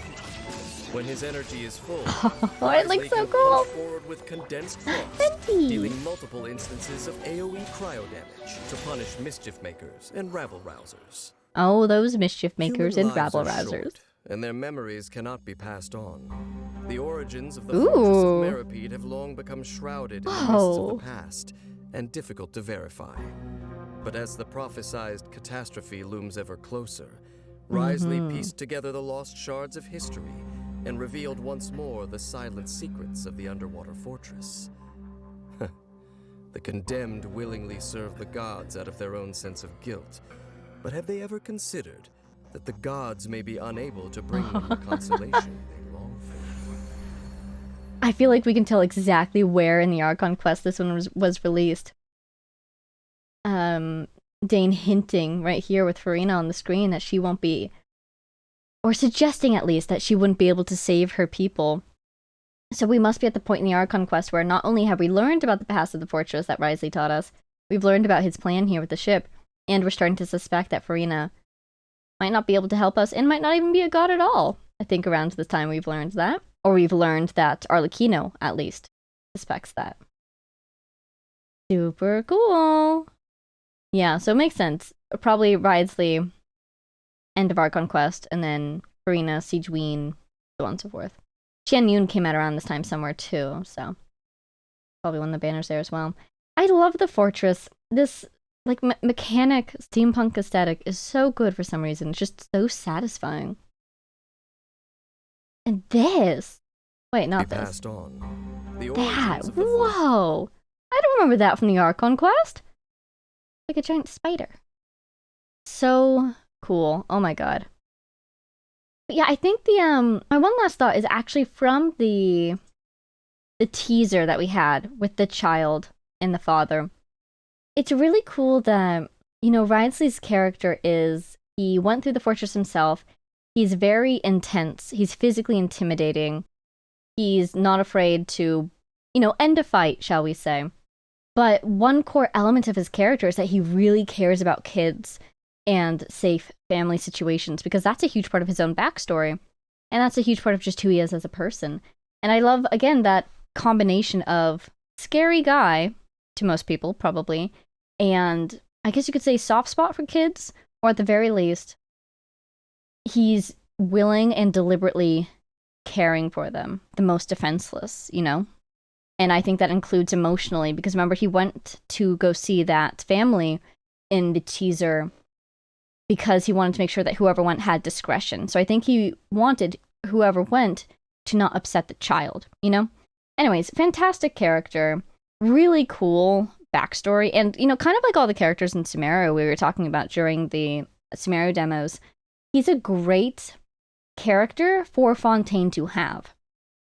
With the Archon quest involving the questions about justice that it does, and, you know, the structures that we see in Fontaine, the court and the fortress and the Palais Mormonia and all the investigation teams and all the this, that, the other thing.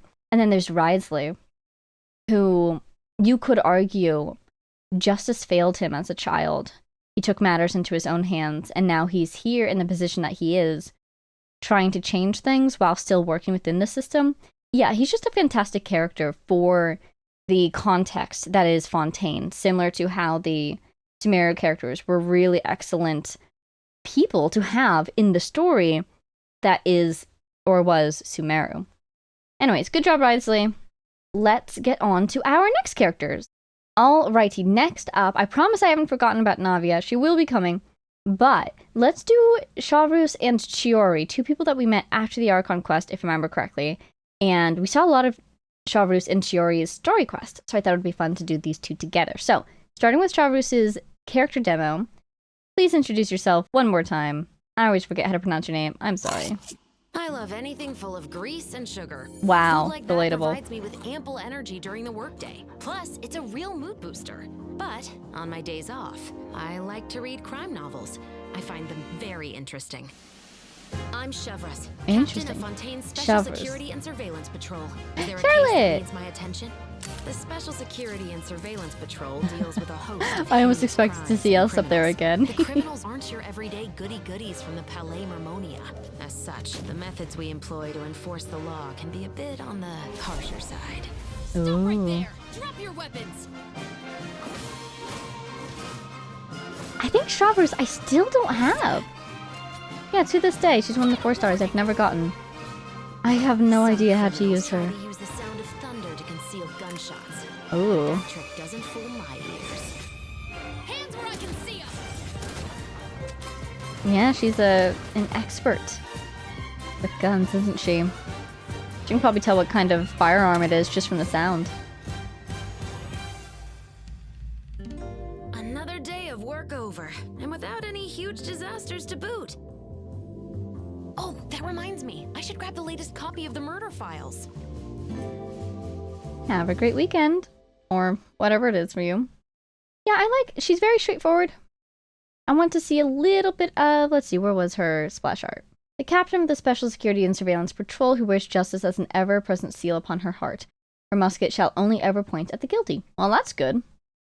Good, firearm safety there. I like that she reads books about, like, crime investigation. I guess that means that she really loves her job. You know, there's some people who want to take a break from their job after work, and then there's some people who just want to be absorbed in it all the time. I guess she's more of the latter. I am curious about what happened to her eye. That's something I've never quite heard about. I don't think she mentioned it in that one event where we learned a little bit about her backstory. Maybe it's in her character stories. Again, cool outfit. Let's hear from your miscellany.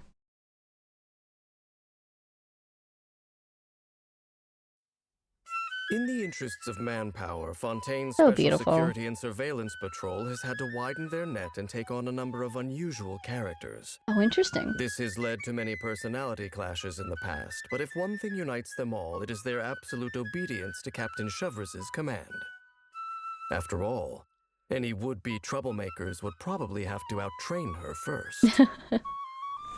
I remember her never hurts. very intense training regimen from the The anecdote that we ran Special Patrol into. is tasked with taking on the most dangerous cases and taking down the worst offenders. Their captain, Chevreuse, combines the power of her pyrovision with her skilled marksmanship to great effect as she works with her team to uphold justice. Yeah, that would be really effective, wouldn't it? Seizing the initiative is key Superpowered in a gunshot, crisis. basically. When Chevreuse is in the party, she reduces sprinting stamina consumption for your own party members, making Nice. exploration faster. And that fits with her level of Chevreuse's fitness. normal attack can combo up to 4 strikes with her polearm, dealing physical damage. What weapon is that? Using her charged attack, Chevreuse consumes a certain amount of stamina to lunge forward, dealing physical damage to enemies along the way. When her elemental skill is tapped, Chevreuse quickly draws her musket and fires at the enemy, dealing There's her AoE musket. pyro damage.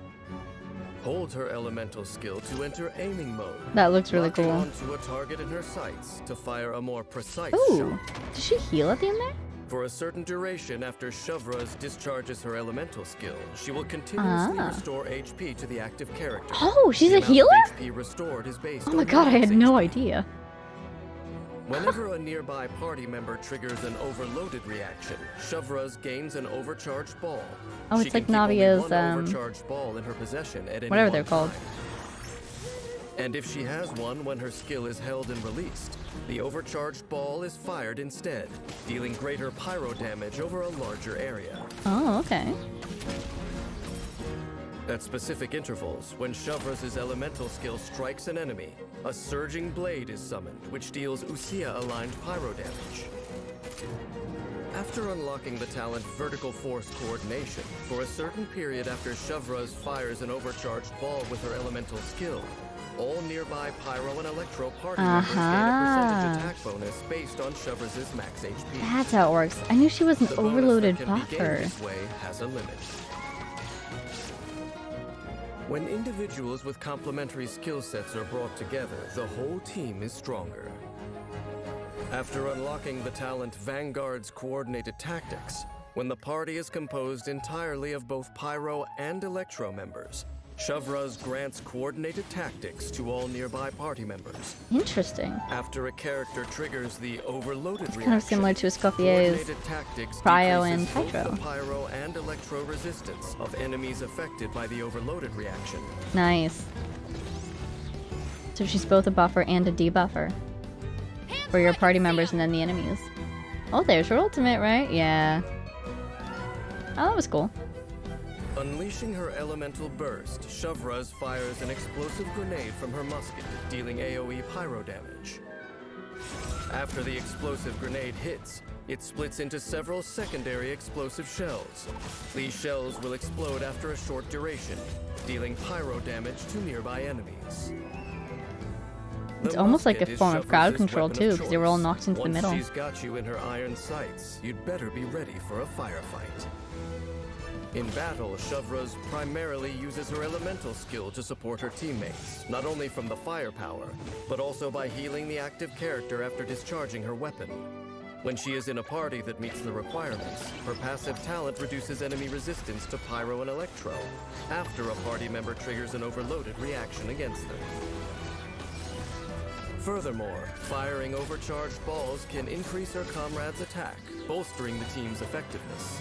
So you have to do the reaction first, you get a charge, you fire, then you get the buff and the debuff on the opponent if you do more overloaded reactions. Paving the way for the team to move in and apprehend the suspects.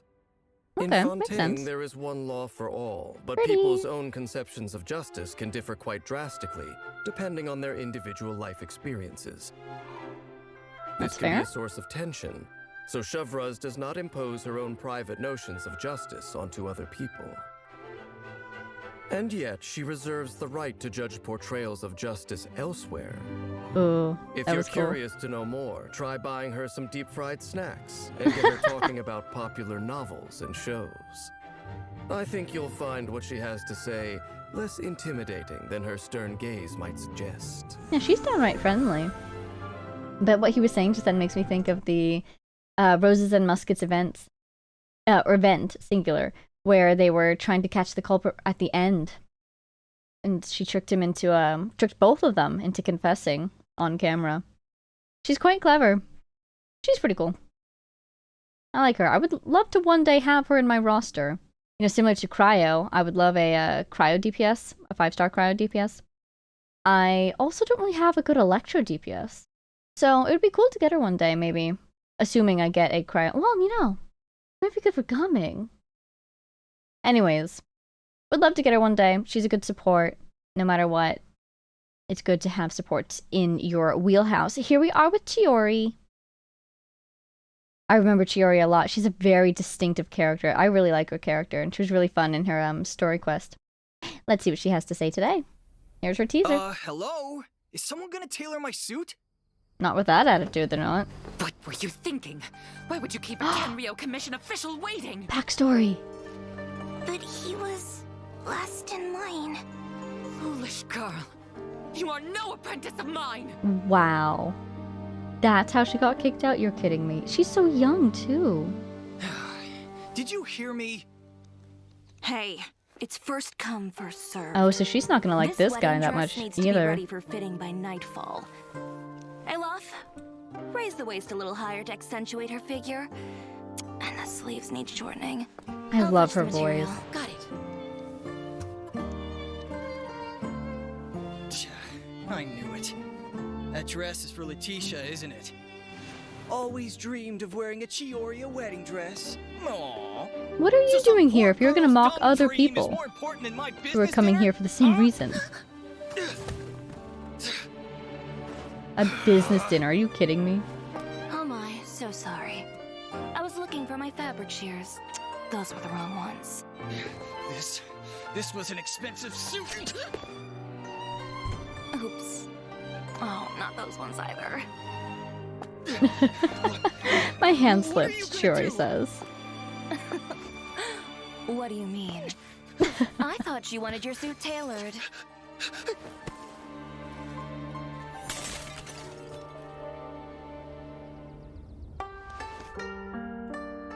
She's the embodiment of careful what you wished for. Chiori, who'd you throw out this time? What are you saying? I did nothing. This one jumped out all by himself. You better pay me for the window. This can't happen again. You're right. Next time I'll lock the windows too. Lock the windows too, implying that she locked the doors? Chiori, I adore you. You're terrifying. Also, I love the style. It's so beautiful. Hahaha. Perfect for a stylist, huh? Alrighty. What a great teaser. That's Chiori in a nutshell. And Sharu's there at the end too. Once again, we see those two paired up. What do you think of Chiori as a brand? ahead of her time. Ooh. Ooh. She's like anti-mainstream. This song. I love the Inazuman touch. Her designs are too flamboyant. I think they look great. No, it's more than that. This is cool seeing everyone's Chase opinion. trends. I follow my intuition. And my aesthetics Those follow their shoes are rules. crazy. Oh my god. The double swords is so excellent. Yeah, and the two swords in her idol, I remember that. He does have a very nice design. Which I suppose you would hope for with a stylist. Or a designer. Oh.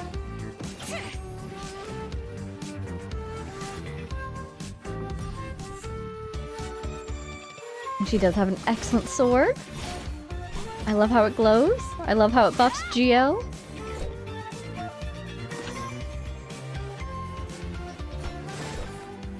That's pretty cool.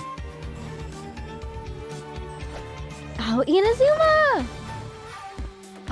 Oh, the Inazuma instrument! Chiori? That was a little blunt. What if it upsets your customers? Kirara! Stay true to my dreams. Channel my defiance into my art. Don't let Oh, that's a anyone tell good me what I look. can or can't do. Well, maybe they're the ones who need to change. The models! Did you see Lynette's expression? I am the cutting edge of fashion. That was classic Lynette. Model this for me. You've got it. Oh yeah, she made Navia's outfit, didn't she?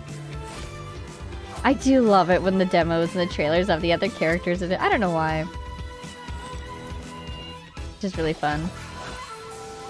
Oh, she didn't do the Inazuma sheathing thing. She has her own style. Now, last but not least, smile for the camera. My work brings in the customers, not my smile. But you've got such a pretty smile. Oh, the little thingy. Oh.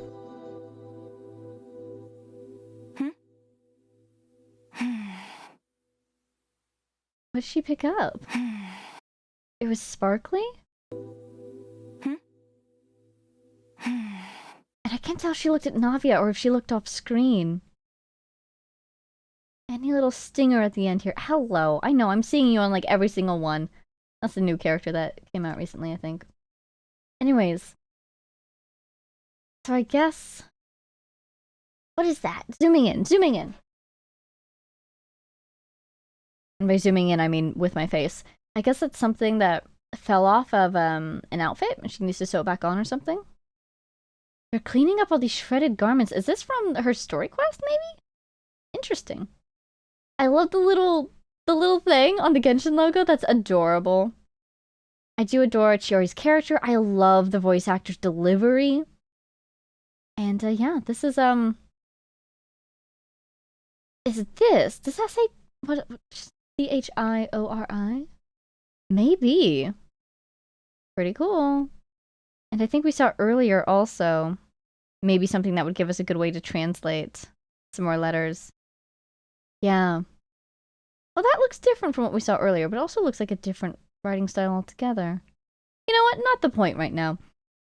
Adore Chiori. I have her sword. I'm very grateful that her sword exists. And she's a fun character. Alrighty. Collected miscellany. All I remember from her skills is that she's got the two dolls. Thanks to No, the people's one doll. appetite for new things, Inazuma Chiori's arrival on the Fontaine Oh my fashion god, I scene love met it. with a warm welcome. Likewise, customers from all walks of life are welcome at Chioria Boutique, but satisfaction is not guaranteed. If you get too big for your boots, the chances are you'll be strongly encouraged to leave. Let me guess. Need something tailor-made? Chiori is a versatile designer. I love that her able to work constellation is skillfully basically with named any after bladed her. instrument. She's This is Soria. reflected in her unique combat style, which combines a dual-wielding sword technique with the power of Geo. I love dual-wielding helping her to swords. iron out any issues that arise in the course of business. Again, I Chiori is a just firm think having more believer that swords is dressing a great sharp idea. Always helps people rise to the occasion. When Chiori is in the party, if any party member is wearing an outfit other than their default outfit, or a wind glider other than wings of first flight, Whoa. your own party members will obtain the Swift Stride effect, which Whoa. increases their movement speed. This That's talent such does a not cool take effect talent. in domains, trounce domains, or the spiral abyss. And thank goodness it also applies to wing Chiori's gliders. normal attack You don't have to have can an combo up to outfit, just 4 sword strikes, a non-standard dealing wing physical glider. damage to That's so enemies. cool. Her charged attack consumes stamina and performs 2 swift slashes to her front, dealing physical damage. And I love the When her design elemental with the skill 2 is tapped, swords. Chiori dashes forward as smoothly as silk. And there's her doll. Hold her elemental skill to enter aiming mode and adjust the direction of her dash. Oh, she's not wearing When her special dash glider. ends, Chiori performs She's on the an default. upward sweep, dealing It does AoE kind of match her geo-damage outfit, to though. nearby enemies based on her attack and defense, and summons to her side the automaton doll, Tomoto. Tomoto periodically slashes at nearby enemies, dealing So AoE cute. geo-damage based on Chiori's attack and The defense. tiny little slashes. While Tomoto is active, if a geo-construct is present nearby or if one is created, an additional Tomoto will be summoned to the active character's side. And Up do they to have the one same design or additional different Tomoto may designs? be summoned in this way, and the duration of each Tomoto Different is calculated designs. So there are 2 independently. dolls. After unlocking the talent Tailor Made, for a short period after Chiori performs her Whoa. elemental skill's upward sweep, tapping her elemental skill again will trigger the Tapestry effect. Tapestry switches to your next party member and grants Oh, all of your own right. party members the Seize the Moment effect. She's got that quick swap ability. When your active character's normal, charged, or plunging attack strikes an enemy, this effect causes Tomoto to execute a coordinated attack I that love deals coordinated AoE attacks. geo-damage at the enemy's location. The number of coordinated attacks Hello, that can be triggered Albedo. within a single Oh, duration yay. Oh, of that makes Seize me the happy. Moment is limited, and damage dealt in this way is considered elemental skill damage. If instead Chiori taps her normal attack after performing her elemental skill's upward sweep, then the effect triggered is Tailoring, which grants Chiori a Geo infusion for a limited duration. Yeah, look at her sword Tailoring glow. will also be triggered automatically after a short period if Chiori remains on the field after performing her elemental skill's upward sweep, but neither taps her elemental skill nor her normal attack. I am the cutting edge of fashion. With her elemental burst, Chiori unsheathes her twin blades and slices with the clean cuts of a master tailor, dealing AoE geo damage based on her attack and defense. It takes a rare level of skill to improve upon the finest fabric, but Chiori always has a new element to add. Is that After literal? unlocking the talent The Finishing Touch, when a nearby party member creates a Geo construct, Chiori will gain a Geo damage bonus for a period of time. So she's a DPS as Chiori's well. first creation, Tomoto, has gone on to become an indispensable aid. I when like the fighting combination against her of foes. Geo, you know, the Chiori's element of primary earth, means a little of bit dealing blunt with her enemies perhaps, is her elemental and skill, Chiori's which sends her precision dashing theme. forward and summons Tomoto. Careful use of her elemental skill to trigger the The effects blades of feel the so talent elegant, tailor-made creates especially close-knit combined with the cooperation fabric between visuals, Tomoto and the even though active Geo is character usually for sort of a seamless heavy straight element, attacks. you know? When energy is full, she brandishes her dual blades with the deft grace and pinpoint And I precision do of a adore her master design. tailor, dealing AoE The elements geo-damage of to red enemies that as bring she out her buttons up the eyes. battle. I have heard the term empire used to describe the Ooh. world of fashion. A slight exaggeration, perhaps, but its use is not entirely unwarranted. Every kingdom runs on its own rules, and those who enter its territory must make sure to respect the law of the land, whatever their private beliefs may be. What am I insinuating? Nothing. I'm merely musing about fashion in general. But it's hardly my area of expertise. If you want to know more, why not pay a visit to Chioria Boutique? It couldn't hurt. Oh my goodness! Inazuma in the background. That was interesting. Those who enter its territory must Its pay respects to the territory law must of the make sure land, to respect. or something along the lines. I guess that's sort of what Dane is doing right now. You know, up on the surface of Tevat, whatever his private beliefs may be, he has to acknowledge the power of the laws currently. Only Dane could connect the fashion empire to the subjugation of humanity under Celestia. But yeah, Chiori is a super fun character. I really enjoy, again, her personality and her design. And I really like how, you know, those are reflected in her attack patterns, the precision, the cutting edge, both of fashion and of her somewhat sharp personality, perhaps. And how it just feels like a different utilization of Geo than we've seen in the past. And I really enjoy that, how they tried to keep the elemental combinations and character design, or the element and character design combinations fresh, you know? So Chiori's a really fun character. Seems like she's just a pretty straightforward DPS. The quick swap ability is really interesting. I guess that's good for exploration, perhaps, if you need to go up into the air and then swap over. Pretty neat. Thank you for your sword, Chiori. I'm really enjoying it. Alrighty, on to the next. We're almost done here, but we've got a couple more to get through. Alrighty, so next up we have some interesting ones. Neither of these characters appeared in the Ark Conquest, but I have technically met Escoffier through the Whirling Waltz event, so she's here now. And we're actually going to be watching Emilie's, even though I haven't met Emilia yet. Because I thought, why not? She's the only character out of Fontaine I would be missing otherwise, so we're going to throw her in there. Second interesting note is that Escoffier does not appear to have a demo. For whatever reason, I wasn't able to find it. Instead, I found a teaser and a trailer. So we're going to go forward with that. Hopefully this isn't a trailer for her story quest, as I know some of these are. If it is, I'll pause and go find the demo instead. Hopefully it's out there. But for now, let's get started as we normally do with Escoffier's teaser.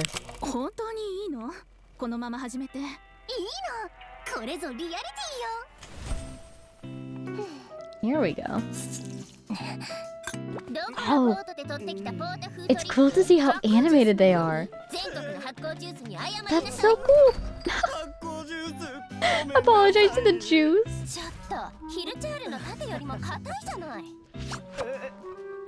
She looks great in this art style too. Yeah, look at how expressive her face is. Is that a reference to Idiot Sandwich? How does she have control over her tail? How does she do it?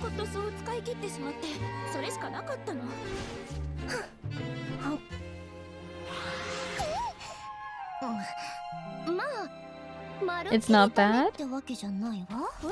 Oh, I think she likes it. Oh my god. Oh my god? The salt dash. Centrifuge? This is advanced cooking.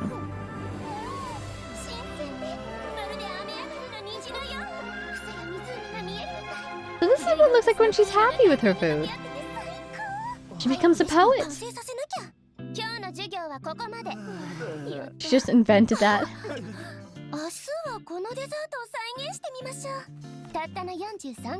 Oh no. Oh no. Oh, that's a terrifying smile. Oh my god, is this the documentary? Or the drama, as Farina wanted?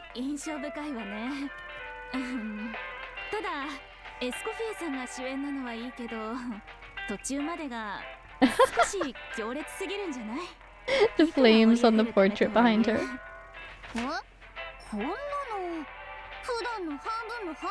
That was Escoffier on a good day?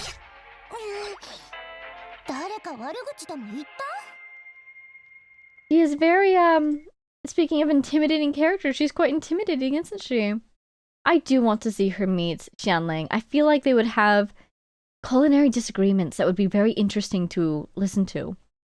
You know? I think it would end in a culinary duel as well. When you create a new dish, oh, here we go. All the ingredients have to work in harmony. Like cogs in another movie teaser trailer thing. Here's a better analogy. It's like composing a symphony. All this animated food, that's cool.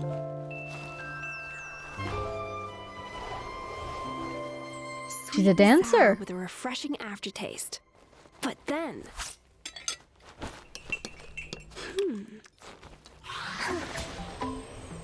So this is how she feels food, is it?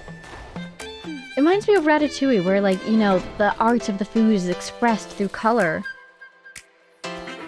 Hers is expressed through, like, music. Perhaps?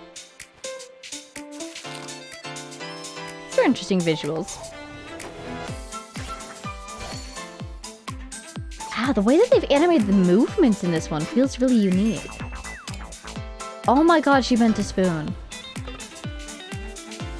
How does your tail work? I simply must know. Wow, the high-def versions of all the vegetables from Teyvat. That's amazing. Like she said, a symphony, right?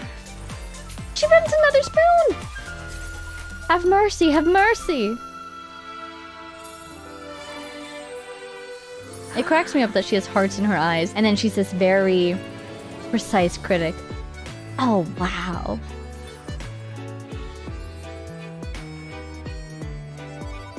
That is pretty cool. I do wonder if it's meant to be a deliberate Ratatouille reference, even. Who are you fighting? What is that? What is that? Oh, slimes! Oh my god. They crave the food!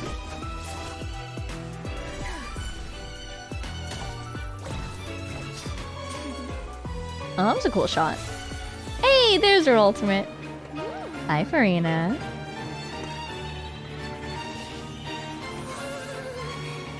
Oh, look at the girls are all here. All these demos have been such a fun. Oh. How about a gastronomic symphony? Her splash art being her brand logo. That's adorable.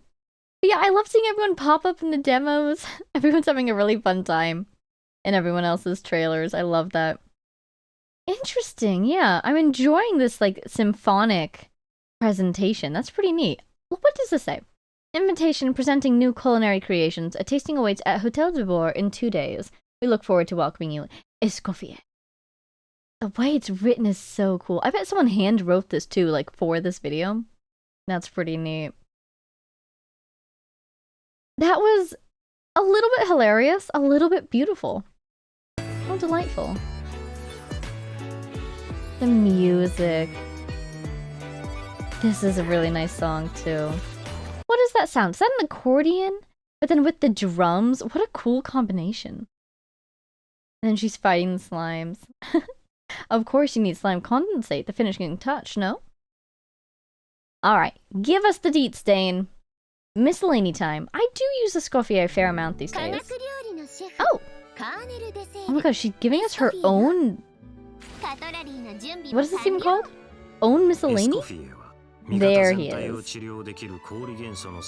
Yeah, I mostly use her for her skill cryo application, her cryo hydro resistance shred? Is that what you call it? And her healing. Oh, and of course her weekly cooking. Have I used any of her food? No. You can be sure that I'm cooking it every week. I try to remember at least.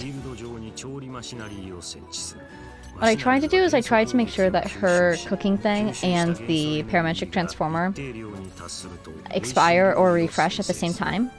That way when I see it in my gadget inventory that it's... Oh, that looks super cool!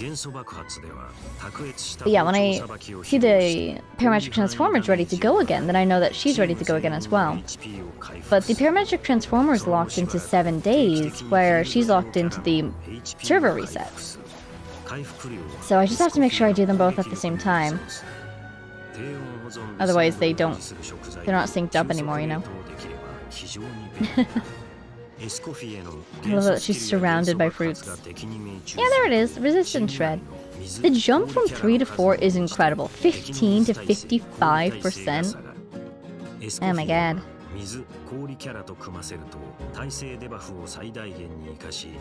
Yeah, I like to use her in the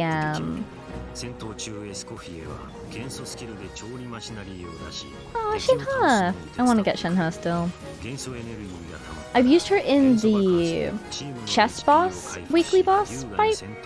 even though she's not on my premium team for that boss. Oh, here we go. エスコフィエの繊細な技術にはかなわない。 Really? だが俺の経験から言えば、高い技術が幸福をもたらすとは限らない。技術には危険が伴うのだ。しかし、いくら警告したところで、真理の探求を止めることはできないし、純粋な情熱を否定はできない。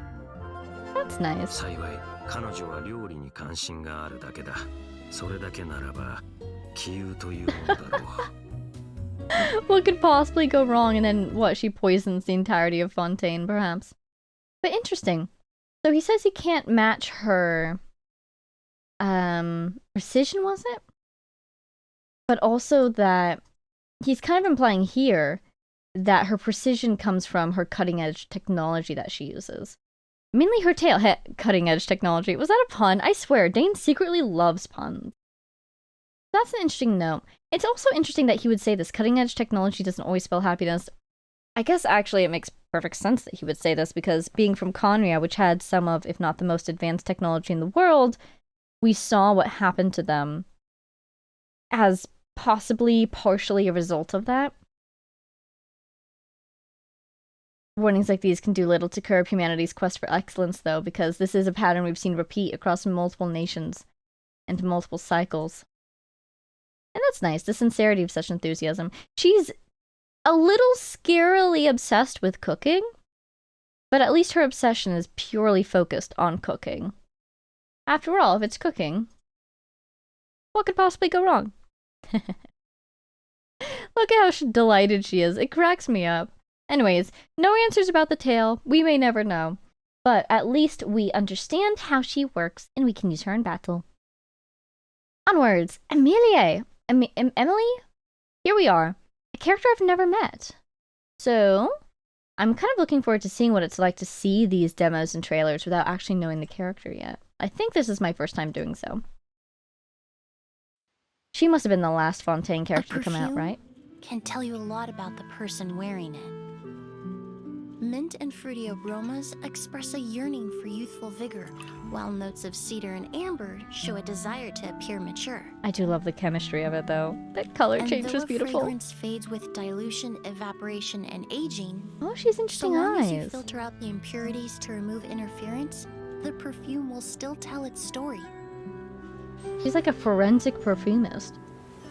The top note is citrus and tea leaves, with neroli and roses coming through in the middle note, and a grounded, woody base note. A very heavy fragrance with great longevity, rather on the expensive side. Rest in peace. Oh. Perfume can tell you a lot. Oh, she is a forensic perfumist. The wearer can no longer speak for themselves. Oh my gosh. We'd arranged to go camping up on the summit. Whoa. When I got up there, I couldn't find her. She must have slipped and fallen. That's her friend's statement. Yeah, do you think she did it? It's unusual to meet at the summit, especially for someone who's never been mountain climbing before. The claim that she fell is a lie. Oh? The glasses. Why so sure?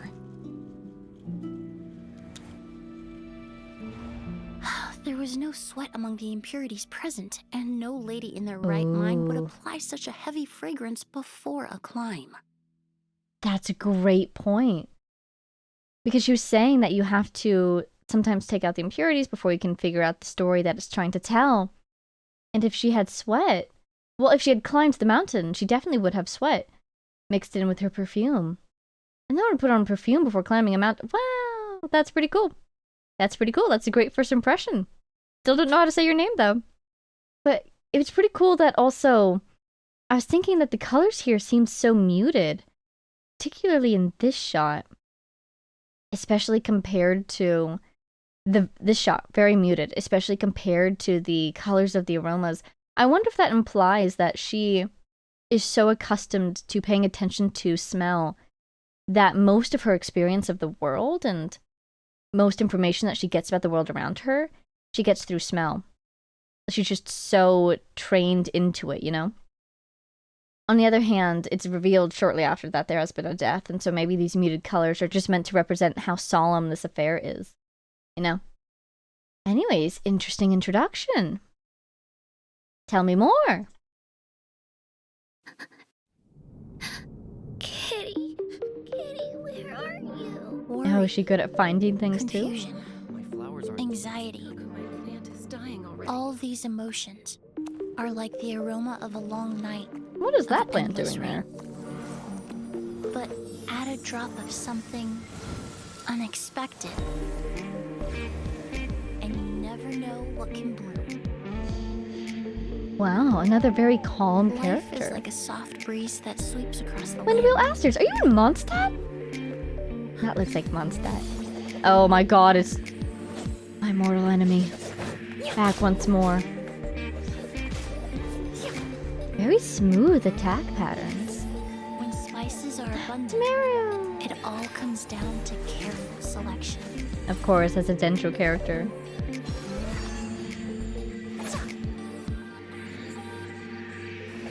Does she have a Numoisa alignment? I think so. We just saw her vision. It was Fontaine, right? Oh. That's new. Water. Yes. The most important part of perfume Wow. is the easiest to overlook. That's beautiful. Pure water. And that's very Fontaine. I love how she's just chilling with her perfumes and then casually tearing up the battlefield. Nowhere to hide. Removing all distractions allows the true form to take shape. Then I think I'll combine the air after it rains, the nectar of a feisty flower, and oh, fried food? Everyone's present again. Ah, with a base note of pure satisfaction. Is she really gonna put fried food into the perfume? How does that even work? Pure satisfaction. Fried food does sound really good right now. This game, always making us hungry, even when we're not playing the game. But still, a very peaceful character, very calm, clear-headed, focused character, perhaps? And very intelligent is the vibe that I get. Again, we saw that note of, what am I? I'm a perfumist now. The idea of removing the distractions so you can see the true story. Hey, that's a big theme in Genshin itself. But also I can see how, if she often consults on cases with the Special Security Patrol, for instance, how that skill would really come in handy.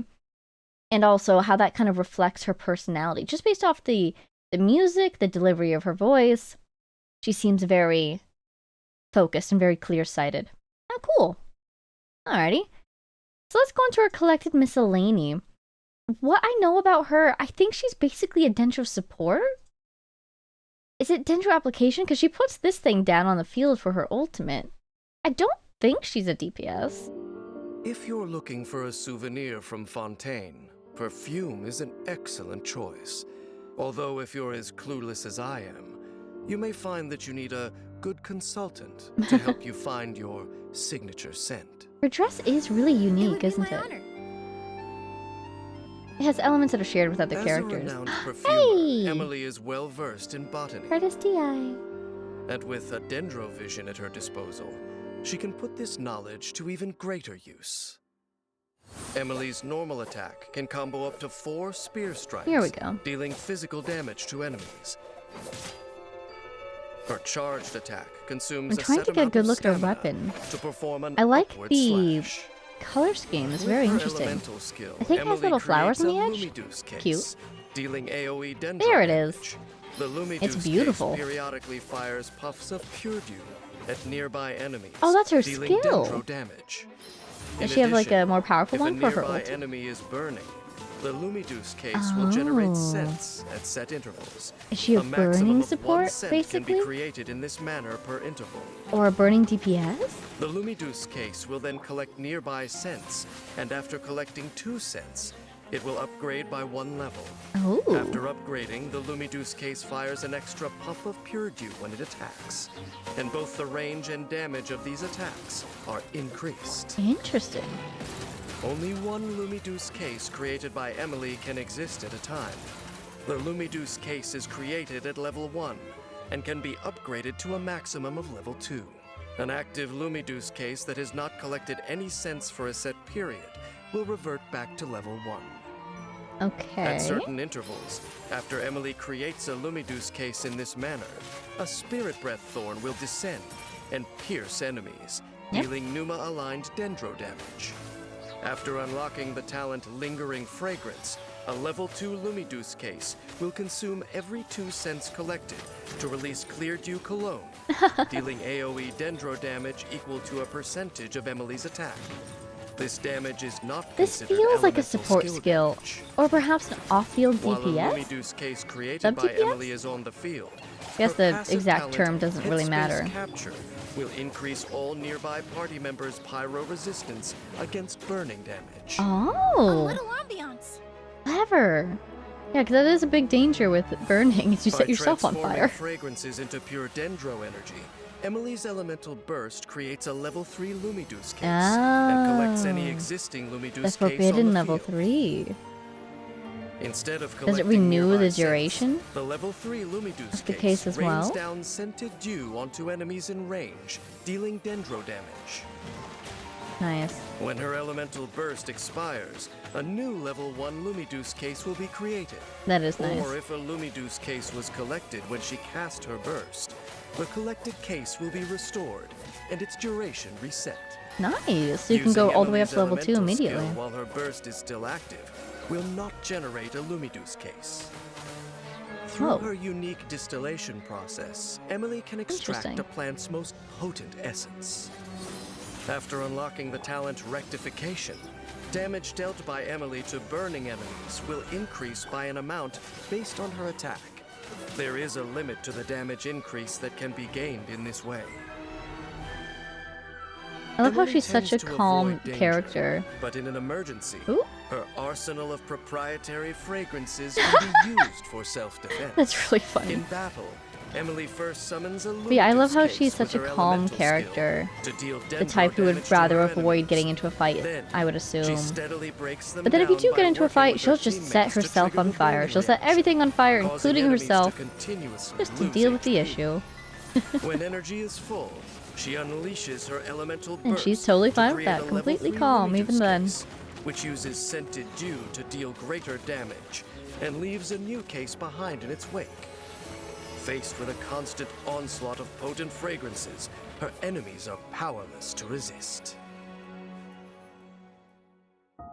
The scents of nature are infinitely diverse, yet still people mix and match to try and create something with a more personal touch. Some might want a fragrance to These hide ladies behind, again. while others may hope to relive a treasured memory with a specific scent. Interesting. There may be a lucrative focus on market Lynette for in the that moment. perfumer who strives to craft perfumes that meet specific needs. But in Emily's experience, scent is simply too personal. No fragrance can ever mean the same thing to two different people. So instead Ooh. of trying to cater to others, she simply lets her imagination run wild, leaving the question of what Wow. each scent means That's for beautiful. the wearer to decide. Okay. Now, what's interesting is that. Oh, no, no, no, no, no! Ah! I clicked it! No! Go back! Oh my god. I just saw rain. What's interesting is that, so. At the end here. Imagination run wild, leaving the question of what each scent means for the wearer to decide. So we definitely have a Fontaine character here. She has the Fontaine background. We've had Fontaine music this whole time.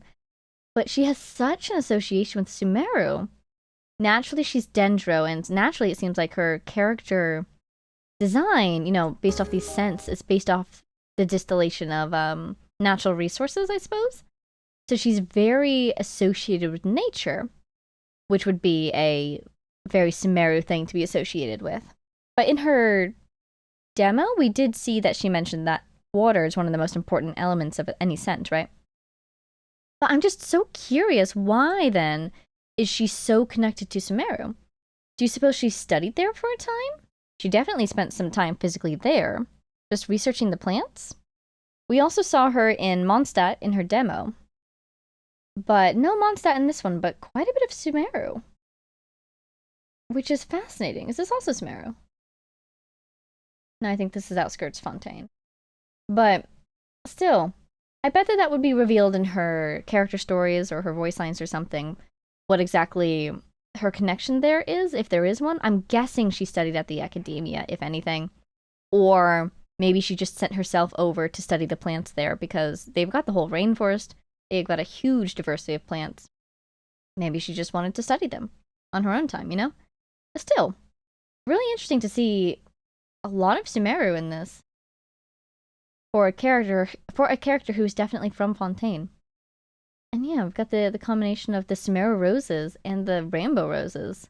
And the Marcotan. Is this a Bluey Lotus? Fascinating.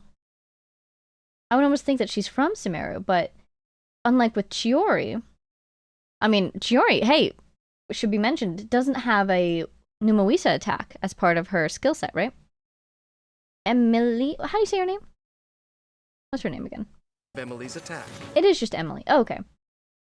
I forget what I was saying. But basically, she seems to be from Fontaine, so I'm just curious what her connection to Sumeru is. I'm presuming she spent some time there, at the very least. Alrighty, well, lovely to meet you, Emily. Let's bring up our next match, shall we? Alrighty, here we are, next up. I bet everyone has been looking forward to these ones. We have Navia and Arlecchino. Both of these characters I do have. And both of these characters we saw a lot of from the Archon quest. So I'm looking forward to seeing what else we can learn from these demos and teasers and miscellanies. Oh, Fontaine music is so good! He doesn't have a fixed residence, so addressing the letter has proved problematic. Do you suppose that's to the Traveler? Don't worry, I'll deliver it. If you find the target, report to me. Who are they tracking down?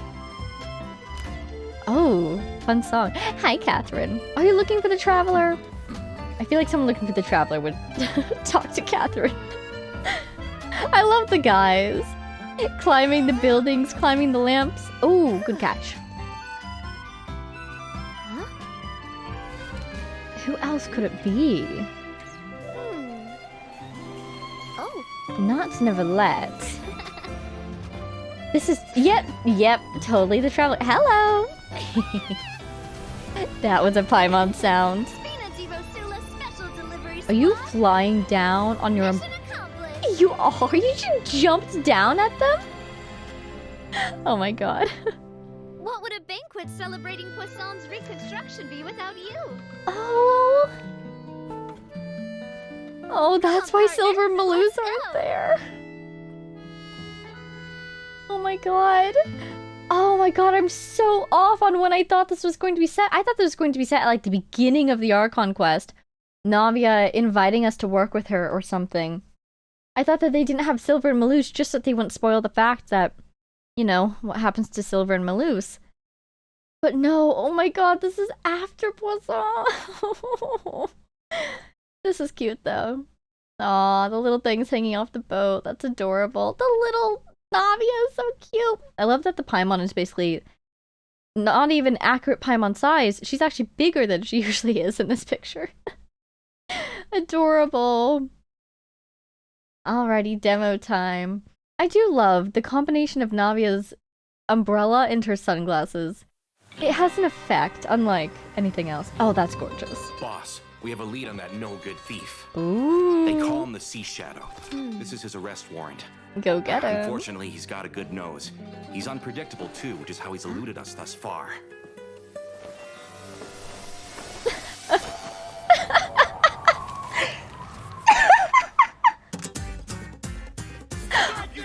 Oh, that was cool. That was fun. How's he so fast?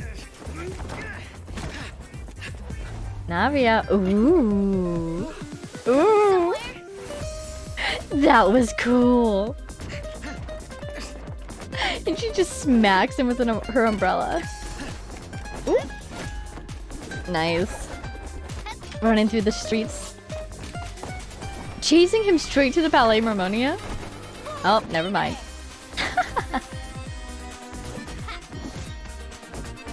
Navia has an exceptional floaty quality for being a Geo character, doesn't she?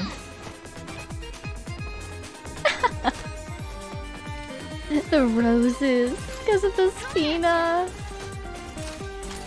Ooh, close up on the Gunbrella. That was cool. And you have to admit, when it's not an umbrella, her weapon is incredible. Like, imagining her carrying that giant axe around. Oh my god. One step ahead. What? Oh. Thank you. I love it! Everyone keeps showing up in everyone's trailers. They're holding the umbrella against the wind. Wow. That was cool seeing underneath the water too. That was cool. That was a cool landing. The ultimate, there it is. Smiling as she hits you with 1 million cannons.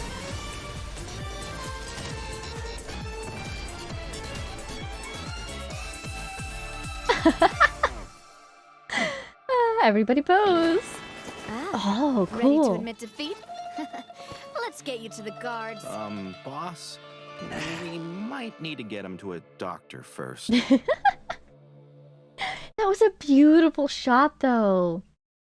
That's cool, because that's like, with this sort of fisheye view of the sky, you can't get that in the game. And the sunset against, like, the orange of her color scheme, fantastic. Look at how worried they look. That's hilarious. Trying to keep up with the boss, and the boss is just throwing bombshells at people. Oh my god. Oh, Navia. Hello. Again, I do have her. I wouldn't say I have her kit fully memorized, but I would also say it's pretty intuitive. Researcher or reporter, any law-abiding citizen Hello! in Fontaine will find a warm welcome from the Spina di Rosula. And there's no need to be too concerned about owing them a favor. In the words of the current president, come on, let's be friends. Count me in. There she is.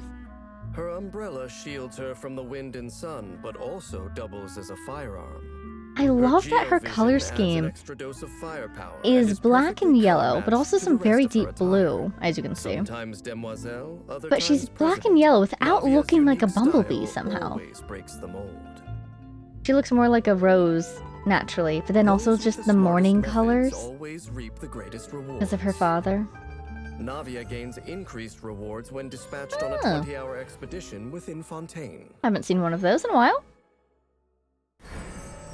Navia's normal attack can combo Blunt up to 4 refusal. consecutive slashes, dealing physical damage to enemies.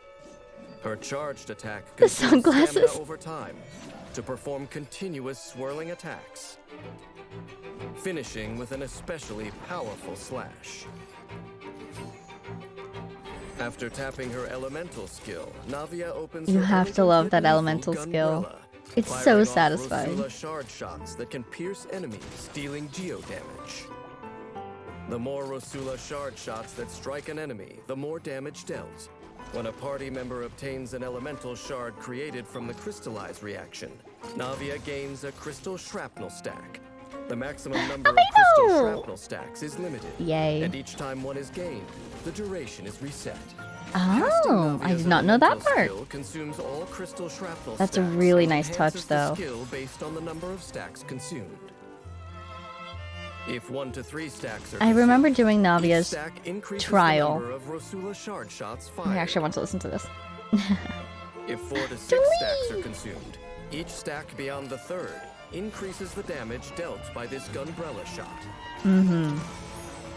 Gotcha. Hold the elemental skill to But yeah, basically, I did her trailer way before I ever made it to Fontaine. I think I was in Larua, even. Might have been a Lanternite? I remember being on the Jade Chamber for some reason. And 2 things happened. 1, I thought her playstyle was so fun. And 2, she hits like a truck. I couldn't believe my eyes. And I pulled her. months and months before I ever made it to Fontaine. Maybe even close to a year. And so when I finally got her off the bench and finally got her belt and started using her, it was so much fun. Oh my goodness. I was worried I would think that, oh, why did I pull this character? But her playstyle, it's so fun. And that's one of the most important parts for me. So, no regrets. I was so happy to finally be able to use her. Order for a magnificent Rosula Dorada salute, unleashing a massive cannon bombardment against enemies in front of her, dealing AoE geo damage and triggering fire support. Why? I'm not even touching the mouse. For a limited time. Must be ghosts. When a cannon attack hits an enemy, It's Silver and Malou. Crystal shrapnel.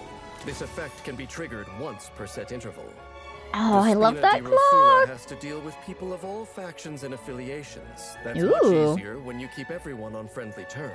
Went to the fortress. After unlocking the talent mutual Really? Farina's here? Oh my god, so again, this must be a very late in Fontaine character release. Who on earth were the early characters in Fontaine then? We're like running out of characters at this point. Navia is a Linny, quick I'm and guessing. agile thinker. Only the few who can keep up with her train of thought stand Literally a chance who of else? dodging her Rosula salute.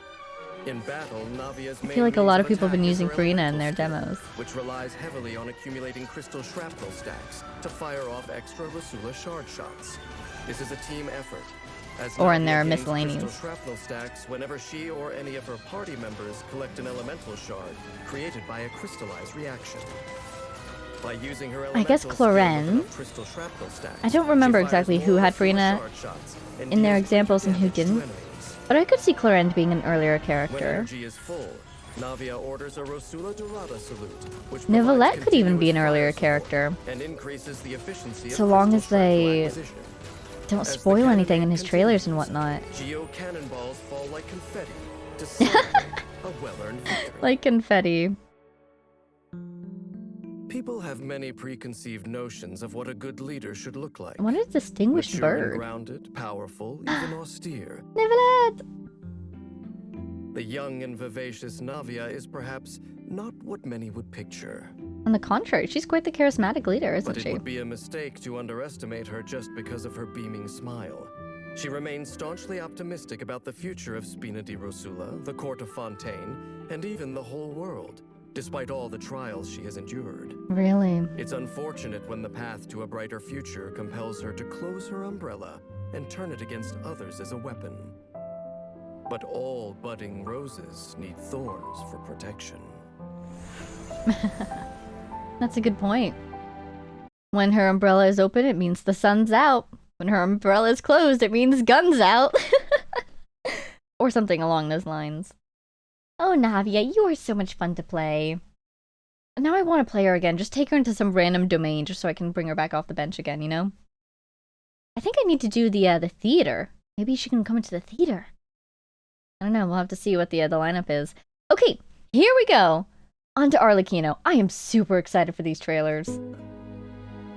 The vibes are going to be incredible, I'm guessing. There's that special... Oh god. Father. Oh no. Oh no, this I is not was what I asked reckless. for. When I saw those emaciated patients, those poor children, Oh no. the futile hope in their eyes. I've told you before, recklessness always leads to failure. But it was not wholly in vain. I shall settle the rest. Emerging magnate Tartuffe, philanthropist and savior of the poor. Those fools. They will never know the wonders of wealth. Oh, truly a philanthropist over here. And he's about to get a visit. Is she just gonna get her revenge right here? I get the feeling she is. She just walked into this man's house.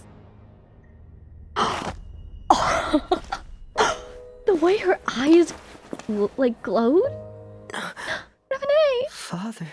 Crucifina. Face. That was her name. Fremine, There's we blood can on take in it. a few more homeless children next year.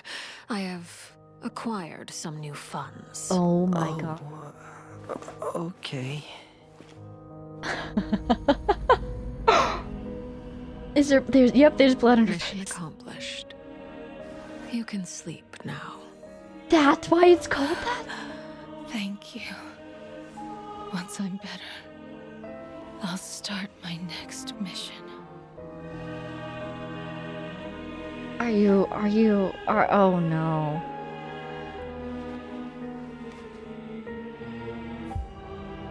Oh my god. Yeah, she's not getting better.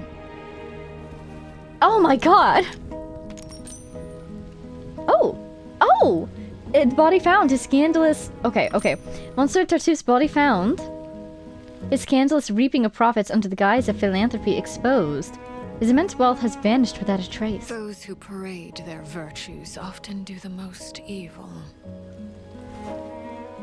We are not like them.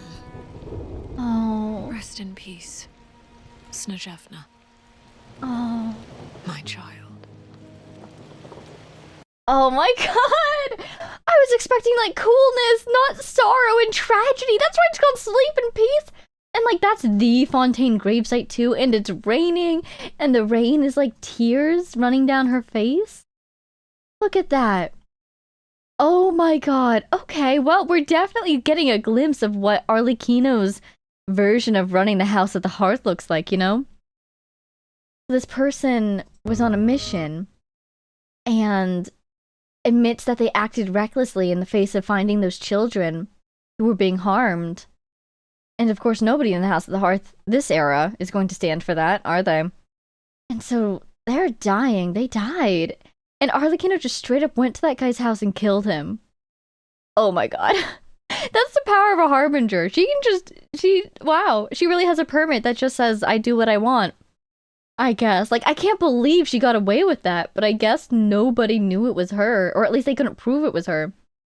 Because this definitely all happened in Fontaine. And if anybody could prove it was her, I think they would try to get consequences for her actions, no matter the justification, you know, because it's Fontaine, and they have a court of law to uphold. And also, that would be excellent diplomatic pressure to get her out of there, if they still wanted her gone. Oh my god. And then running into Fremne. And you know what's interesting is that, look at the lighting. When she's with this child at the beginning, even though, you know, this is obviously, this person is on their deathbed, the lighting is very warm and soft. Then you have all these dark scenes where she kills a man. You have this very stark, dramatic lighting. You know, sort of, maybe hinting at an overwhelming force that is Arlecchino, an overwhelming power behind her, or sort of a black and white mentality of like, oh, you harmed one of my children, now you die. Stark reality. And then she meets Fremne, and the light is beautiful, and it's still bright, but it's lit now. It's not that dramatic contrast of danger. It's soft again. And then back here, with this person, the light literally dims, and then we're back here. I don't know. I suppose I would argue that this is sort of a combination of, you know, she's definitely here for that child, and the lighting is beautiful, but mournful. So, anyways, yeah, so she straight up killed that guy, took his rings, took his money. Wow. And she's going to use it to fund the house so they can adopt more people in the future, too. Yeah, Arlecchino really is a fascinating sort of... I don't know what you would even call her, but... You know, she's obviously... She looks so sad here. She's obviously running things differently than Crucibena did. But she's not quite at the point in the House of the Hearth where she's dissolving the militaristic aspects of it. She's sort of in the middle. And making things better for the kids who are there, but still, they are trained as soldiers and spies and so on and so forth. And even if they're, you know... Well, you know, there is something to be said. This person does look older than some of the other kids in the house. Like these kids, for instance, much younger. But yeah, Arlecchino, such an interesting character. Very compelling. And it is really cool to see the House of the Hearth changing. Because we've seen a little bit of Crucibena's era from her story quest and from that one animation as well. And then we see also where it could go in the future, though. Because we saw, again in our story quest, Linny, Lynette, and Fremine chafing a little bit under the way that she runs things. And we know that Linny is going to inherit the house in the future, presumably, if Arlecchino ever dies, I assume would be the trigger of that. And here's assuming that she can die, you know?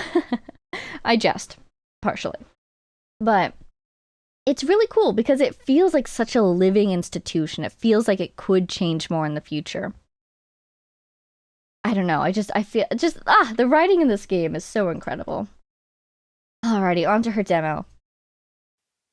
There she is in her chair, her idle throne. Legend has it that is this Mondstadt? The long nights were the den of dangers untold. Ooh, the long night, you say? Ooh, Inazuma? What happened to Larua? These are all places that we've met people of the House of the Hearth in, isn't it? We've met one in Sumeru, we've met one in Inazuma, and, well, Victor and Mondstadt, I don't think he was House. Whoa. Whoa. What a shot. Oh my god. Is this her song? Cannot shatter all shadows until it sets all ablaze. Is that Clarabee's voice? House to the other end of light lie still bleak shades. Whose voice is that? Is that Lynette? Like, oh my god. Oh my god. What? This is so clean. Oh my god. Yeah, I am. This is sick. The music timed with like the slow down and speed up of her movement. Wow. Oh my god. Harvey. I'm guessing these are other kids that were lost to the house. And you can see they're from all over Tevat.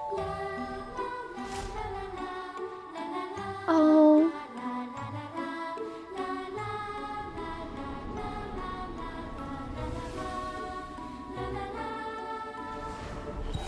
Oh my god.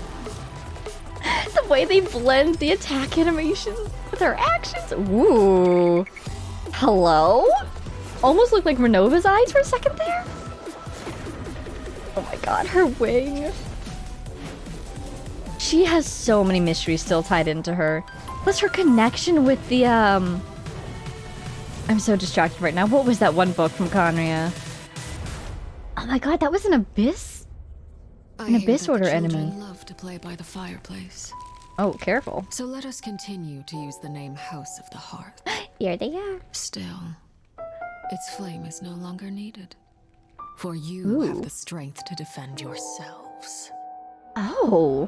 Whoa. Fascinating. I could see that going two ways. You know, earlier, these visuals here where the kids were singing and then the smoke envelops them, it almost makes it feel like, you know, House of the Hearth, that fire was fueled by the children. And I believe that you could say that about Crucibina's era. So then over here, she says the house, or the flame is no longer needed. Makes me think on one hand, it could be the rules that Crucibina used to drive the children to try to be stronger. You know, you could say that the fire that's under them, pushing them forward. You know, excel or fall behind and die in the flames. So she's saying that's no longer needed. You kids are strong enough without the extreme methods that Crucibina employed. Alternatively, especially with, like... Needed. For you have the strength to defend yourself. Especially with her eyes there. Did you see that right at the end? The way they lit up like that. It almost seems like she's talking about herself. She's saying, I'm no longer needed, or my fire is no longer needed. Yourselves. Whoa. All of a sudden, there kind of are death flags for Arlecchino. That's fascinating. Well, this indeed was just the coolest. This was so cool. Like, you have to admit, that was just cool. Oh my god, I have no other word to describe it. That was... Oh my god, that moment right there! You're kidding me! That is impeccable! Chef's kiss! Someone show this to Escoffier! Oh my god! Her design, as always, is so cool. And yeah, these things do remind me of eyes. Her wings, like here. Such a cool design. I guess my last thought is, what was the name of that book that I'm trying to remember? The one with the legend of the knights from Conria and the flame trial that they have to go through. Because that ties directly into her boss drops, right? From her weekly boss. I seriously need to read her character stories at some point. I've been meaning to do that for ages, and it would be really cool to see if we get more insight into that possible connection there. Arlecchino and Conria. Like, we don't know where she comes from. We know that she's actually not from Fontaine. I would assume she's maybe from Chesnaya.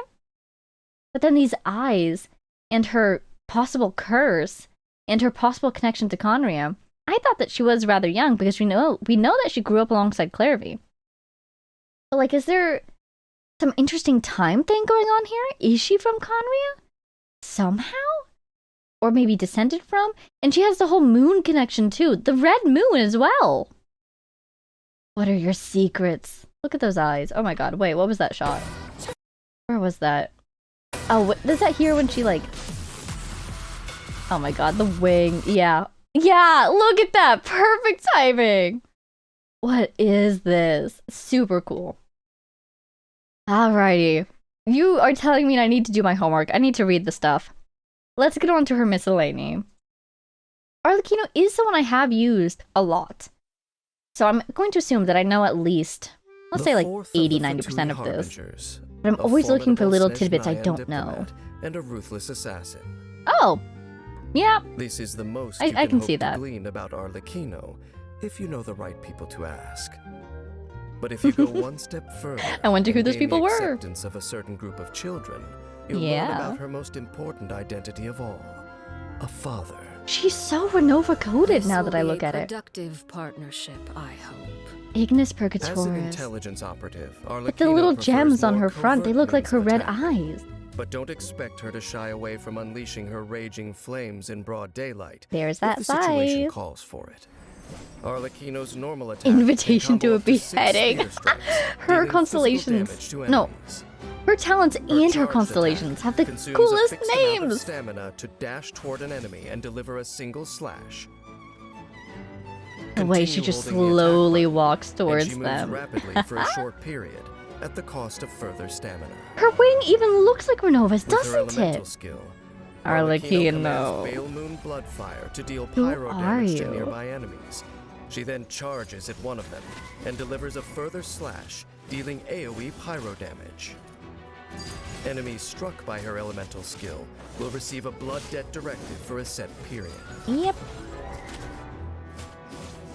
Blood debt Get directive that slime, deals Arlecchino. up to 2 rounds of pyro damage at set intervals. Unironically though, fighting cryo The slimes damage dealt is with considered Arlecchino, elemental skill damage. so satisfying. Using her charge I love attack fighting slimes. or elemental burst causes Elemental Arlecchino reactions, to they're absorb just and beautiful. clear nearby blood debt directives. It looks so cool! Each directive absorbed grants her a bond of life worth a percentage of her max HP. Hi, Gaia! There is a limit to the total bond of life that can be gained in this way. The way the wing appears and disappears is so If her cool! elemental skill is used again within a certain time, the directive's duration is recalculated, as is the Aha. maximum bond of life that they can confer. Now there is something new for me. The Crimson Moon bloodline etched into Arlecchino's life brings her pain, but also Etched into her life. How did it When get her there? bond Is of she a life direct is greater descendant? than or equal to Or a certain was this percentage of her applied HP. to her through some She enters process? the mask of the Red Death state, The converting her Crimson normal, Moon. charged, and plunging attack That's a damage dynasty out of into Conria, pyro right? damage that cannot be overridden. Is that right? Or am I While just in this assuming? state, when Arlecchino's That normal name just attack sounds so hits an enemy, familiar. the damage dealt is increased by an amount based on her attack and her current bond of life percentage.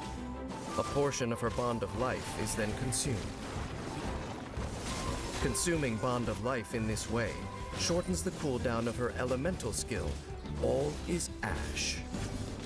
After unlocking the talent Agony Again, Alone that's may a be really nice repaid, touch. when Arlecchino's Super elemental helpful. skill applies a Blood Debt directive to an enemy, it is upgraded after a period of time to Blood Debt Due, which grants her more Bond of Life when absorbed. Additionally, Good times, defeating good enemies times. with Blood Debt directives will grant her a large amount of Bond of Life. There is a limit to the total Bond of Life. Oh, the way can that be she gained in snaps this the scythe. So cool. This is where you fall. Ooh. I love seeing the Arlecchino's ultimates from elemental different burst angles. unleashes wings of Bale Moon Bloodfire, Pale dealing Moon AoE pyro Rising. damage, clearing her elemental skills cooldown. That's a and really restoring her lovely HP touch. based on Because her it attack clears out her and Bond of Life. value. Due to her passive talent, the Bale Moon alone may know. While in combat, Arlecchino gains a pyro damage bonus, and can heal only by using her elemental burst, Bale Moon Rising. When HP is low, she can unleash her elemental burst against a group of enemies to deal pyro damage, clear the cooldown on her elemental skill, and recover HP. I love how clean her attacks are. The I love family how exists thanks to her. placid her face After is. unlocking the passive talent Strength Alone Can Defend, all elemental and physical resistance is increased for Arlecchino, Nice. based on the amount of attack she has beyond a certain value. There is a That's limit so to the clever. The increase that name can be Strength gained Alone in Can this way. Defend. Attack converted into resistance. That's so The seat of clever. Fourth Harbinger honors Arlecchino's past achievements and serves as clear confirmation of her combat prowess. Oh, With so is that mastery how of the seats Bond are of Life, calculated? the bloodthirsty flame she wields Strength is a and foreboding past sight to her achievements. foes. She starts the battle by using her elemental skill to apply blood debt directives to enemies. At an opportune moment, she uses a charged attack to absorb the directives, gaining Interesting Bond of team Life here. and entering the Mask of the Red Death state, in which she dishes out pyro I guess damage Kazuha's with her there to, enhanced normal attack. When energy Again, what's is it called? full, Oh, shred the pyro she uses resistance her elemental using burst to deal pyro damage to enemies, while healing herself and Viridescent also clearing her Venereal elemental or skill whatever it's called. cooldown. That Then one she artifact goes set. on a final offensive streak, turning her foes to ash by the searing light of the blood-red moon. Nice. Nice. Neither a dark sun nor a Oh, red moon is seen as a Fatui good music. omen by this world's standards. Ooh. Things certainly did not end well for the dynasties that took them as their respective emblems. Oh my god, of course So when information about someone has a Conrad Dane would recurring dream know! featuring the sight of a crimson moon, Oh, she oh. should beware. Is that her In my connection? long journey, I have seen many fight to defy fate. Arlecchino is one of them. Really? And she seems to have succeeded. The fiery blood that corrodes her flesh has eaten away, too, at the shackles that once bound her. When a blood-red moon shines down from Fascinating. above, some see the face of death. While Is that literal? others Are we talking see about the Renova? roof over their heads. Oh, that's really sweet. Wow. Okay, wait. I want to hear that again. Featuring the This did one not bit- end this world bit. standards. Sun nor a red moon is seen as a good omen by this world's standards. Honestly, same could be said for Things ours. certainly did not end well for the dynasties that took them as their respective emblems. Oh my god, of course Dane would know, but he said something about So a when dream. someone has Yeah. So she's having a recurring dream. So, okay. I have all these recurring questions dream about featuring the sight of a crimson moon. Arlecchino's origins and beware. her possible connection to Conria, but plot twist, maybe she herself doesn't know. It almost seems like if she's having recurring dreams about the Red Moon, and then she has this curse, I feel like she doesn't know why or where they came from. How did that happen? Is she descended from them, or was it something that she encountered? Like, did she somehow... I'm just so curious. And then he was saying it almost sounds like she might have, In a way, too. in at a the way, combat her own curse through her own curse. If it's in her blood. But we saw in her story quest that she... Her blood, the curse, like the flames, her flames, right? Were distilled into a form that could consume memories, right? Through Dotori's work. I wonder if her own blood and her flames are keeping her own curse at bay. But then the question is kind of, does her flames, the special way that they are, doesn't that come from her curse to begin with? So how can they hold her curse at bay? So interesting. I seriously need to read her stories. Oh my god. I'm assuming these shackles mean basically Crucibana. And it's not anything to do with the questions that I'm asking here necessarily. Unless she was shackled by time for hundreds of years and she really is from Conria era. I kind of doubt it just based off the way that she acts. If she is, she doesn't remember it, I wouldn't say, Fascinating that they would put Kaya in her miscellany with all these thoughts in mind, I mean, naturally he's a good fit. There's plenty of other characters in here as well. We see Bennett, we see Xianling, Kazuha, Charlotte. But it feels a little special. I am so waiting for Kaya's story to come back around. It has to. It simply has to. Alrighty. Let's get our final two up here. You know who they are. We've been waiting this whole time. Let's go get Farina and Nivelette. Alrighty. So, we're going to do Nivelette's trailers first and then Farina's, because I'm guessing Farina's character came out after his because of her second story quest and all. Oh my god, I'm so excited for these two. I want to know everything. I'm super excited for Nivelette's in particular with all the lore crumbs I'm hoping to get. Let's jump right on into it. Many questions have long perplexed me. That's his gem, yeah. I neither know why I was born in this form. Ooh. Great Nor start. do I understand where my long life should take me. Is this Bosalor's invitation to him, to the court? Please tell me it is. I feel like there's something I've forgotten since the very beginning. Whoa. Whoa, huge. Oh my god. Let's remember that forever. But this feels like a Fontaine that hasn't yet been as built up.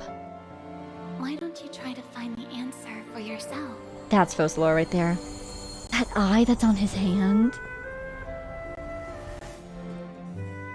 Water! A melody. Monsieur Novelette, the next trial is about to begin. Is that Sedan? Thank you for the reminder. Oh my god. It's not like you to zone out, Monsieur Novelette. I love how much he adores I them. recalled some things from my past. Events from a very long time ago. Yeah, I really think that was the letter inviting him to the court. Inviting him to find those answers. To me, humanity is like a pool of water in which I see my reflection. Interesting. Only through observing them can I slowly come to understand myself. The aura. The court is now in session. The aura. Oh my god. What is your name? Talia. Dahlia, did you see that? Look at that. The court is now in session. Immaculate. Oh my goodness. Fascinating that, at least maybe in the beginning, I feel like this might reflect more of his earlier mindset, and his mindset has changed a little bit, at least certainly after the Archon quest.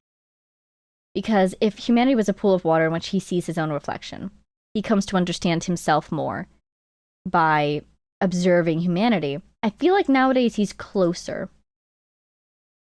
He feels more connected to humanity. We have seen from him in his story quest, I think, that he's kind of looking for what it means to belong.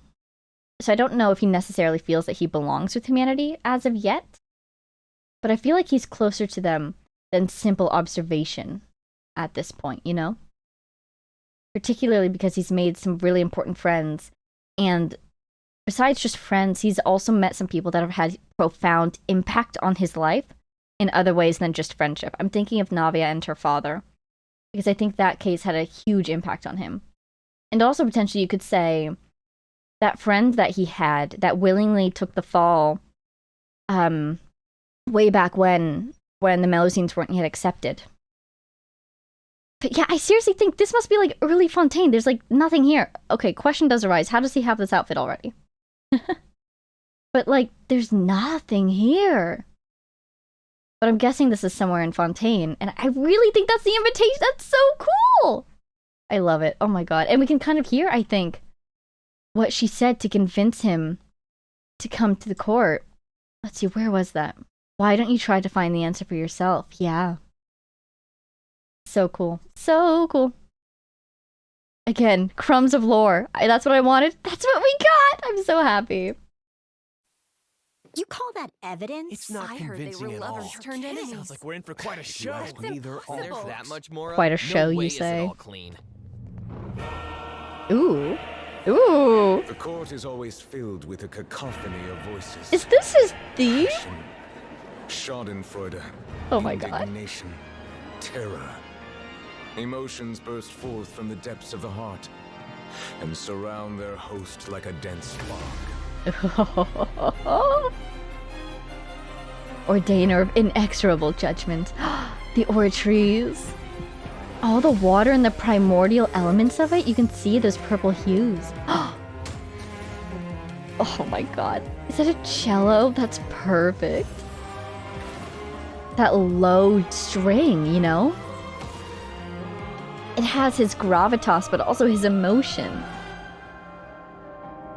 And the piano, like raindrops. Don't you see? I had no time to administer the poison. You got everything ready before the lights ever went out. But I was best friends with the victim.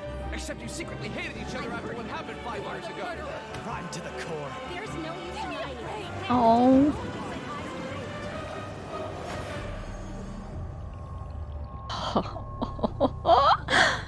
It's like his idol, but it's also foreshadowing for the Archon They quest. say, let justice run down like water. That's gorgeous. Water is both the origin and the denouement. Oh. Somewhere between the raucous spectacle of the court and the cold rationality of the legal code, something has gone awry. He knows something is wrong, but he's not sure Born with what original sin, or why. go forth and search for the long-buried truth before all is lost beneath the waves. I will use the past to judge the future. That was so cool. Oh, the hex, the helix thing.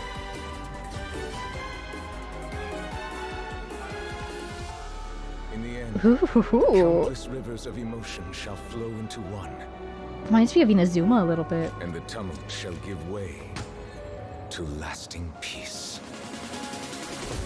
I'm glad that's his goal, you know? It's not judgment for the sake of judgment. Judgment for the sake of destroying everything that's been built. It's for the sake of peace. Is the trial over already? There she is. My dear Eudix, I must remind you, no trial can be sufficiently dramatic if it is too short. You are right, Lady Farina. But this is not the end. Merely a prelude for what is to come. Oh, whoa. That's beautiful. But also, I mean, my immediate thought is that it's foreshadowing the Archon quest and the whale breaking through. But actually, that looks like the sky, doesn't it? The veil breaking itself? Especially with this light here. It looks like an aurora to me. I suppose you could argue that maybe he's deep underwater. That's light to the surface of the water, and this is the fracture between the primordial sea and Tevat. But wow, beautiful. Font of all waters. And Farina at the end there. Nivelette hinting that there's something wrong with the system here, but he doesn't know why. And then Farina also hinting at that, you know, because the emphasis on drama should not be happening. But it's happening for a reason that neither of them even know. It's to power up Kosalor's plan. Ah!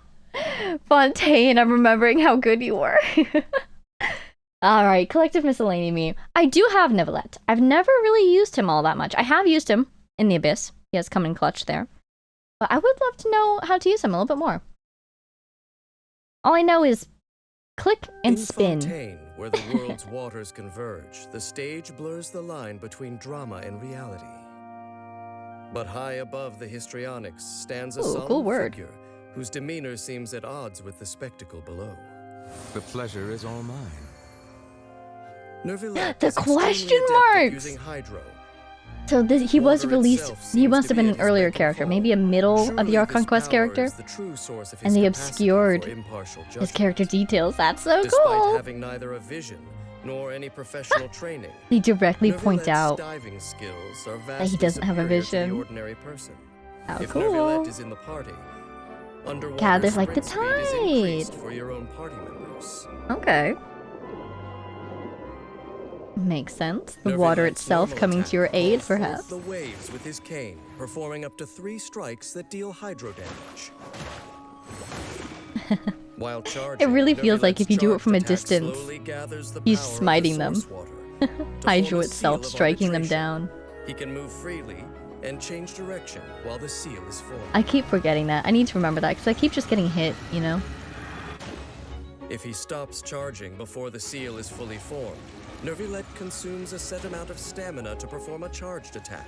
Oh, interesting. Shooting a powerful blast of water that deals AoE Because his hydro damage. normal fully If the charged seal attack, is if you know what I fully mean, formed when consumes charging HP, spells, right? He performs a charged attack, Equitable Judgment, instead, releasing a surging torrent. I love how that continuously powerful it deals feels. AoE hydro damage to enemies in a straight line in front of him. Charged attack Equitable Judgment does not consume stamina and lasts for a set period. Yeah, you can see the If little his HP timer is thing higher than on a the certain ring. percentage while using it, he continuously consumes HP. So much water. After unlocking the talent Heir to the Ancient Sea's authority, when a party member triggers a Vaporize, Frozen, Electrocharge, Bloom, Hydro Swirl, or a Hydrocrystallize reaction on an enemy, Nervilette gains the past Draconic Glories effect for What a period cool of time, name. increasing the damage dealt by Equitable Judgment. And I love that it's based on any He Hydro can have up to 3 reaction. stacks of past Draconic Glories, and stacks created by each kind of elemental reaction exist independently. Really? Oh, I did not know that Elemental one. skill calls down a raging waterfall Because I know you can have like that 3 deals AoE stacks hydro of that damage to enemies thing, in like you front just of said, him, right? based on his own max HP. After striking an enemy, the That's skill pretty cool. generates 3 source water droplets near the enemy. While he is charging his charged attack, he absorbs source water droplets within a certain radius. Each source water droplet absorbed restores HP and reduces the time required for the Seriously, seal so helpful. The charging time without them is just At so certain long. intervals, after the waterfall And if you summoned by lose it, his it doesn't elemental carry skill is over to the next one, you know? Spirit Breath Thorn appears. I am very curious to hear what Dame will have to say about our dear Udex here. Be sanctified. That will be fascinating. Using his elemental burst, Nervilette unleashes rupturing The waves that sound. deal What even is AoE that hydro sound? A damage based bell? on his own max HP. I think so. It's gorgeous. After a short interval, 2 waterfalls descend that deal hydro damage in a smaller area and create several source water Oh, droplets nice. within a given I radius. hadn't realized that. That's cool. Life is governed by its own natural law, and none who defy it will escape arbitration. After unlocking the talent Discipline of the Supreme Arbitration, Nervilette receives a hydro damage bonus based on the amount of his current HP that exceeds a certain percentage. Certain The size of the percentage. damage bonus Interesting. gained in this way has a limit. As the Udex, It's kind of cute to Nervilette's see conduct is just and Nervilette fair protected as by the government Barbara's says. healing skill. The innocent need not fear, but the guilty will be tried for their transgressions. In combat, Imagine trying to fight the Udex using himself. seals of arbitration are Nervilette's primary mode of attack. Source water droplets generated by his elemental skill allow Nervilette to quickly charge his charged attack Equitable Judgment and deal hydro damage to the enemies ahead. When energy is full, Hi, Venti. Nervilette calls down waterfalls, creating even more source water droplets. That is very convenient, isn't it? Cooperation of his That's a smart companions, combination. The ensuing torrential onslaught of the tides shall ensure triumph. From Nervilette's position, every conflict in Tevat must seem like a comedy acted upon a stage. Oh. Fighting for territory that doesn't belong to them, singing the praises of overlords who imprison them, and committing sins that will long outlive them. Stainslift Still, he does not pulling seem any to be an punches in unfeeling this one. spectator at all. In fact, he even tries to understand the causes behind this state of affairs. I rarely see such people, but lest you condemn me as ignorant or a loner for making such a statement, I should remind you that there is only one Udex of Fontaine in this world. Wow. Wow. Dainsleif really reserving judgments, shall we say. This is super cool. Yeah, what is his constellation called again? Something Draconis, maybe? I should know this. But this part here, especially because this is probably released middle, early Archon Quest, seeing the overlords who imprison them and committing sins that will long outlive them with this focus on Focalor's statue. That's such a foreshadowing moment. That is so cool. And yeah, he's basically saying, you know, that's interesting. Dainsleif almost seems to be on the dragon's side, or at least empathetic to their situation. Makes sense, considering Dane's backstory. That's really interesting. That Dane almost seems surprised, or like he cannot fully empathize with someone in Neuvlette's position trying to understand the behavior of the majority of humans in Teyvat. The causes behind this state of affairs. That's fascinating. In a way, Dane is almost more judgmental of the behavior of the Seven Nations than Neuvillette is, fascinatingly. I love that. I love both of their characters and how they've been in similar situations, you could argue. At least considering the treatment, their treatment at the hands of certain gods and Celestia itself, right? And they've both responded in completely different ways that align so perfectly with who their characters are. It's just excellent characterization. And it keeps things interesting, having them have different mindsets and different responses and different emotions. They feel like two fully realized separate individuals, even though they're in kind of similar positions. Fantastic. I adore Neuvillette. Oh my goodness. It's so nice to see you again. Did learn a couple interesting things from this one. Maybe one day I'll finally have built Neuvillette. I can bring him back out. Really, I think I'm held back by the weapon I have on him. I think I need to max it out a bit more. And the artifacts in Fontaine have been fighting me tooth and nail to this day. I don't have any good artifacts for him. I think I have him on Wanderers still? I think so. Anyways, one day, Neuvillette, one day. When he's next on the banners and I can use him in the Abyss, that will be the day that he will rise. Alrighty. At long last, but definitely not least, our dear Farina. I am so excited. Bring it on. Member of the cast. Because of course her life has been such a performance. Opera walks the line between truth and fiction. This art style again. Her hair. Though the story is fictional. This is Archon mode, Farina. As far as the characters are concerned, their fate is real. Even though her performance was fiction, the consequences were reality. You know, should she have failed? But she didn't. Therein lies the rub. Are you Oh, she's on the stage. audience or characters on the stage? Oh, I love it already. Can know for sure. I love it already. After all, nothing is easier to fool than the senses. Oh, that's kind of sad though. We know only one thing for certain. The mirror breaking is true. as she smiles Because at in the herself. show, the prophecy is a part of all characters' fates. Don't believe me? So, you still haven't noticed that I'm not even speaking to you. Ooh. This is just a recording playing in your head. Oh. Oh dear. I was going to say, well, it is a recording, now, do but... you see? The prophecy has come true. Oh. And everything has been lost to the Great Flood. Oh, she is an excellent actor. The way she smiles so happily. Even in this case? And you are the only one I have left. Oh my god! Ah! Oh, I hate it, actually! Oh, I don't love it anymore! It may seem like it's playing cruel jokes. And the plant there, she's been there for ages. Will not deceive you. All alone. Unless you can first deceive fate itself. Oh my god. Oh my god. That was incredible. That was perfect. Yeah, just the way that she smiles so happily. Okay, no. First, the way that when she touches her reflection and she's smiling at it and it shatters straight through her. Oh god. The way that she's smiling so happily. Oh my god. And then you realize just the absolute nightmare scenario that she's playing out here.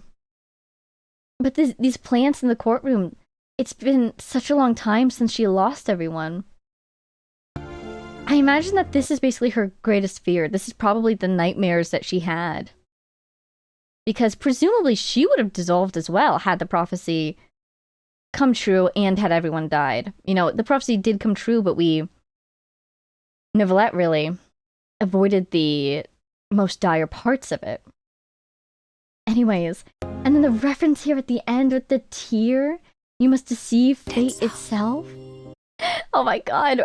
In reference to her 500-year-long task of deceiving everyone, even the heavens, you know? Oh my god. Oh my god. And the music was so good.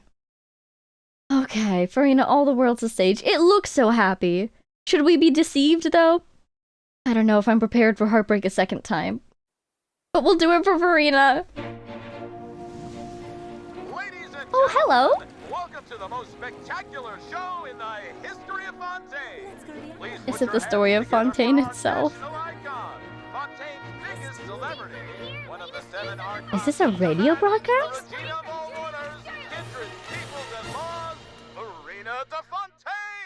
Farina de Fontaine? Is that her full name? I love it.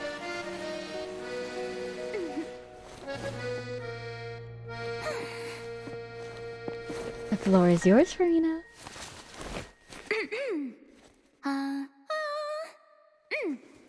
Vocal cords are ready. Blood Her sugar sword. replenished. Let the show begin. Oh! Ooh! Oh, I love the music. Oh, we got even better already. My dear vassal, this is not a foe you can lightly handle. Fret not, for it is I who will handle it, perhaps.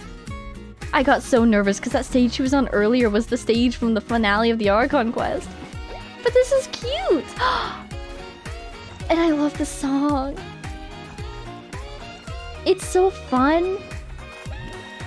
And yet it feels like it should have lyrics. It fits Farina so well.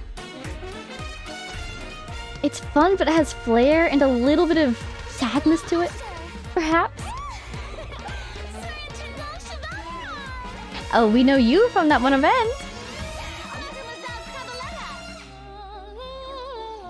Ooh. The NPCs are changing. This is interesting. They're from the different nations. Wait a second. Go back. Go back. The colors changed too. Oh my god. Wait. Wait. Is she holding a lyre? Oh my god, it's referencing each of the four nations. Wait, that's so cool. Kind of implies that Farina knows Venti's identity, but don't worry about it. Maybe she just knows the legend of, like, you know, the holy lyre to her mouth. Oh, sorry. Whoa.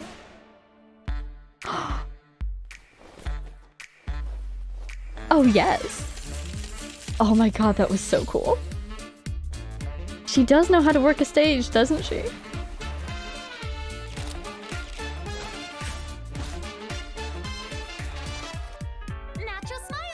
Once again, another attack. Oh, hello! Attack designs that I love. What? Huh? Silver and Maloos. What? Wait. Okay, so this is like a reversal, but so much stuff. I'm gonna have so many questions. Neuvillette? Clorinda's dueling Ridesley? There are lyrics. Oh my god, I love it. What is this absolute chaos? Did I just see Child's Riptide mark? Oh my god. Tell me how to unlock the mode that is infinite characters upon the stage. Oh my god, look at everyone's happy smiles. That was so cute. Oh my god. Oh my god. Wait, that was perfect. The music was so good. And then, okay, so let's see. What'd she say here? It is I who shall dispose of such a foul being. She protects Clorinde. And then this little, like, paper cutout at the end was so cute. Let's see. Did I go too far already? I think I did. Oh, hinting that she can stand on water? Let's see. Where was that? Where was that? That was here? No, I have no idea where it was. You know what I'm looking for? Okay, we'll just watch this part again, because it's cute! And her bubble. This part. That's adorable. Clorinde looking unimpressed, but you know, she's humoring her. We see her team. Okay, okay. So this is Sumeru. Oh, she's on a swing like Nahida! And she's still on the swing, but now she has... like a thingy, like a venti. This is Inazuma. She's meditating. Like A was in her plane. So how does Furina know everything about this world? And the Mora, because of Lele. This part. Oh. Oh my god. So good. That breakdown in the music, oh my god. I will listen to that over and over again.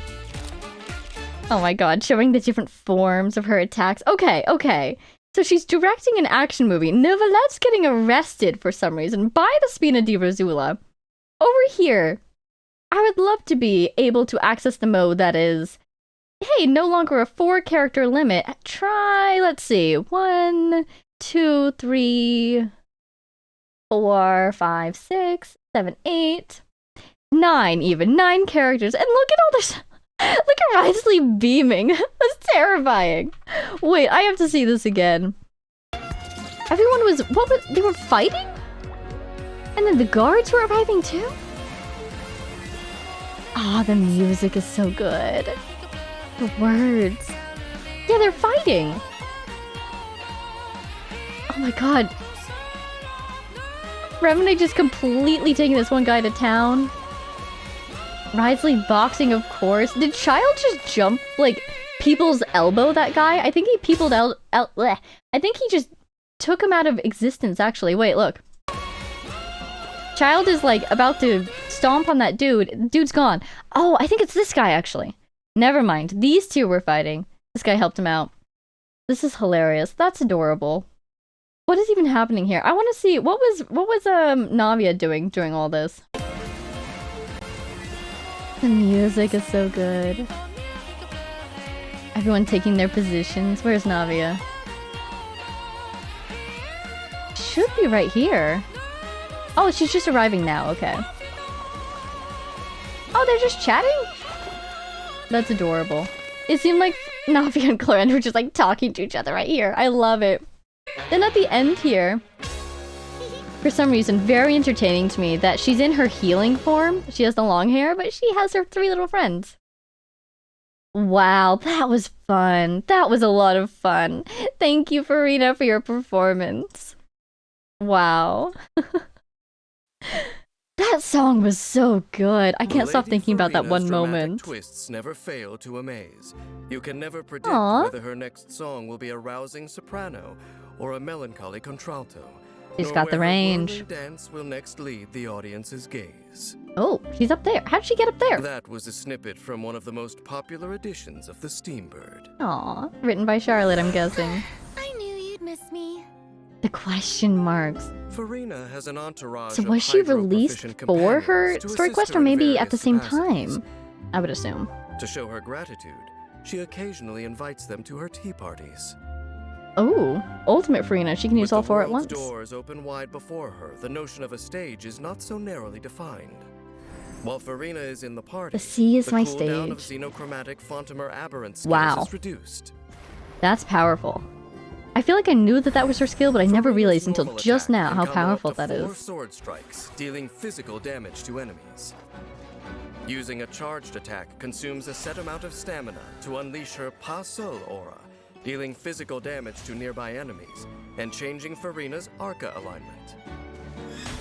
I love both of her versions. They both look so good! When Farina's normal attack hits, They're both a so spirit useful. breath thorn or a surging blade descends on the enemy, dealing Numa or Usia aligned hydro damage based on Farina her is current seriously so useful. Like, I cannot believe how helpful she's been for my account. guests of the Salon Solitaire into battle to support her performance. Once I got her, I basically just completely stopped using both Mona and Xingqiu. Somehow. Bubbles, dealing AoE hydro damage based on her max HP, and summons the 3 members of the Salon Solitaire. Such an incredible kit.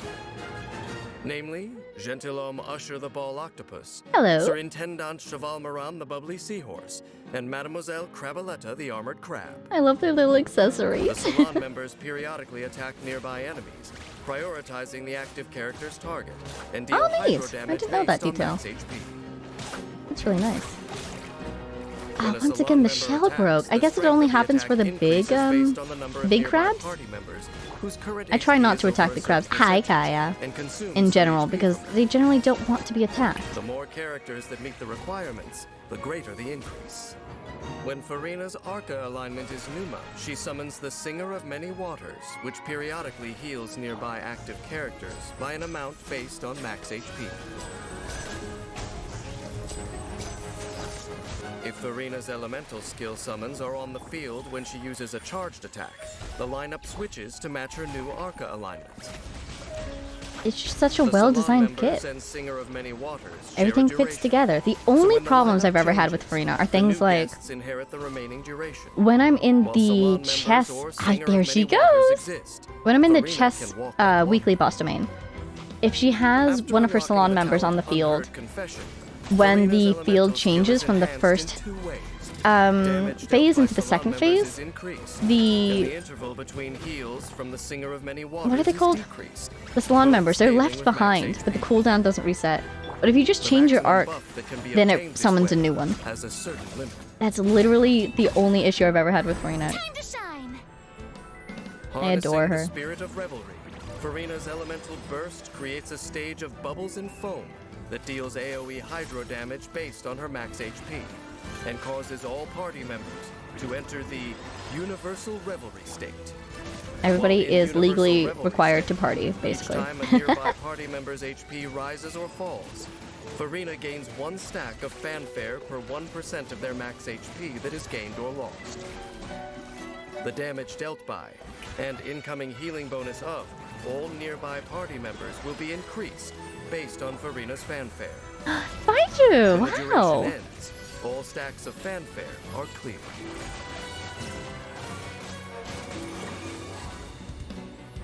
The tides of life ebb and flow like an endless waltz. Her design Unlocking is the so talent good. Endless Waltz, when the active character Seriously, in your these blue party designs, receives I love them so much.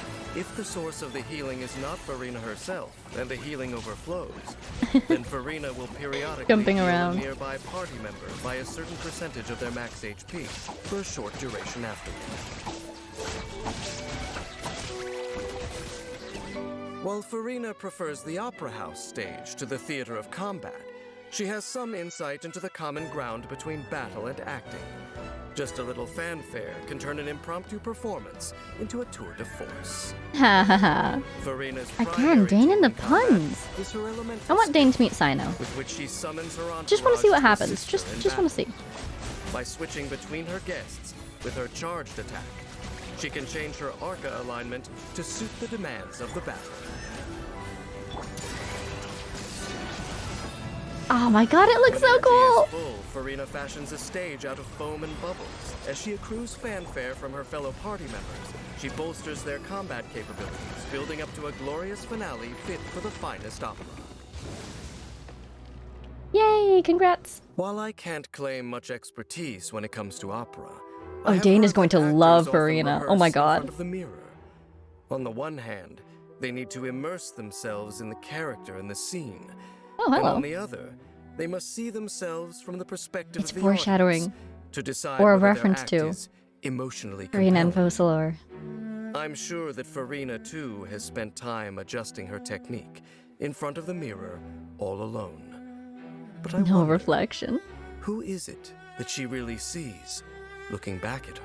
There she is. Is that Focalor? She's got the long hair and she was crying.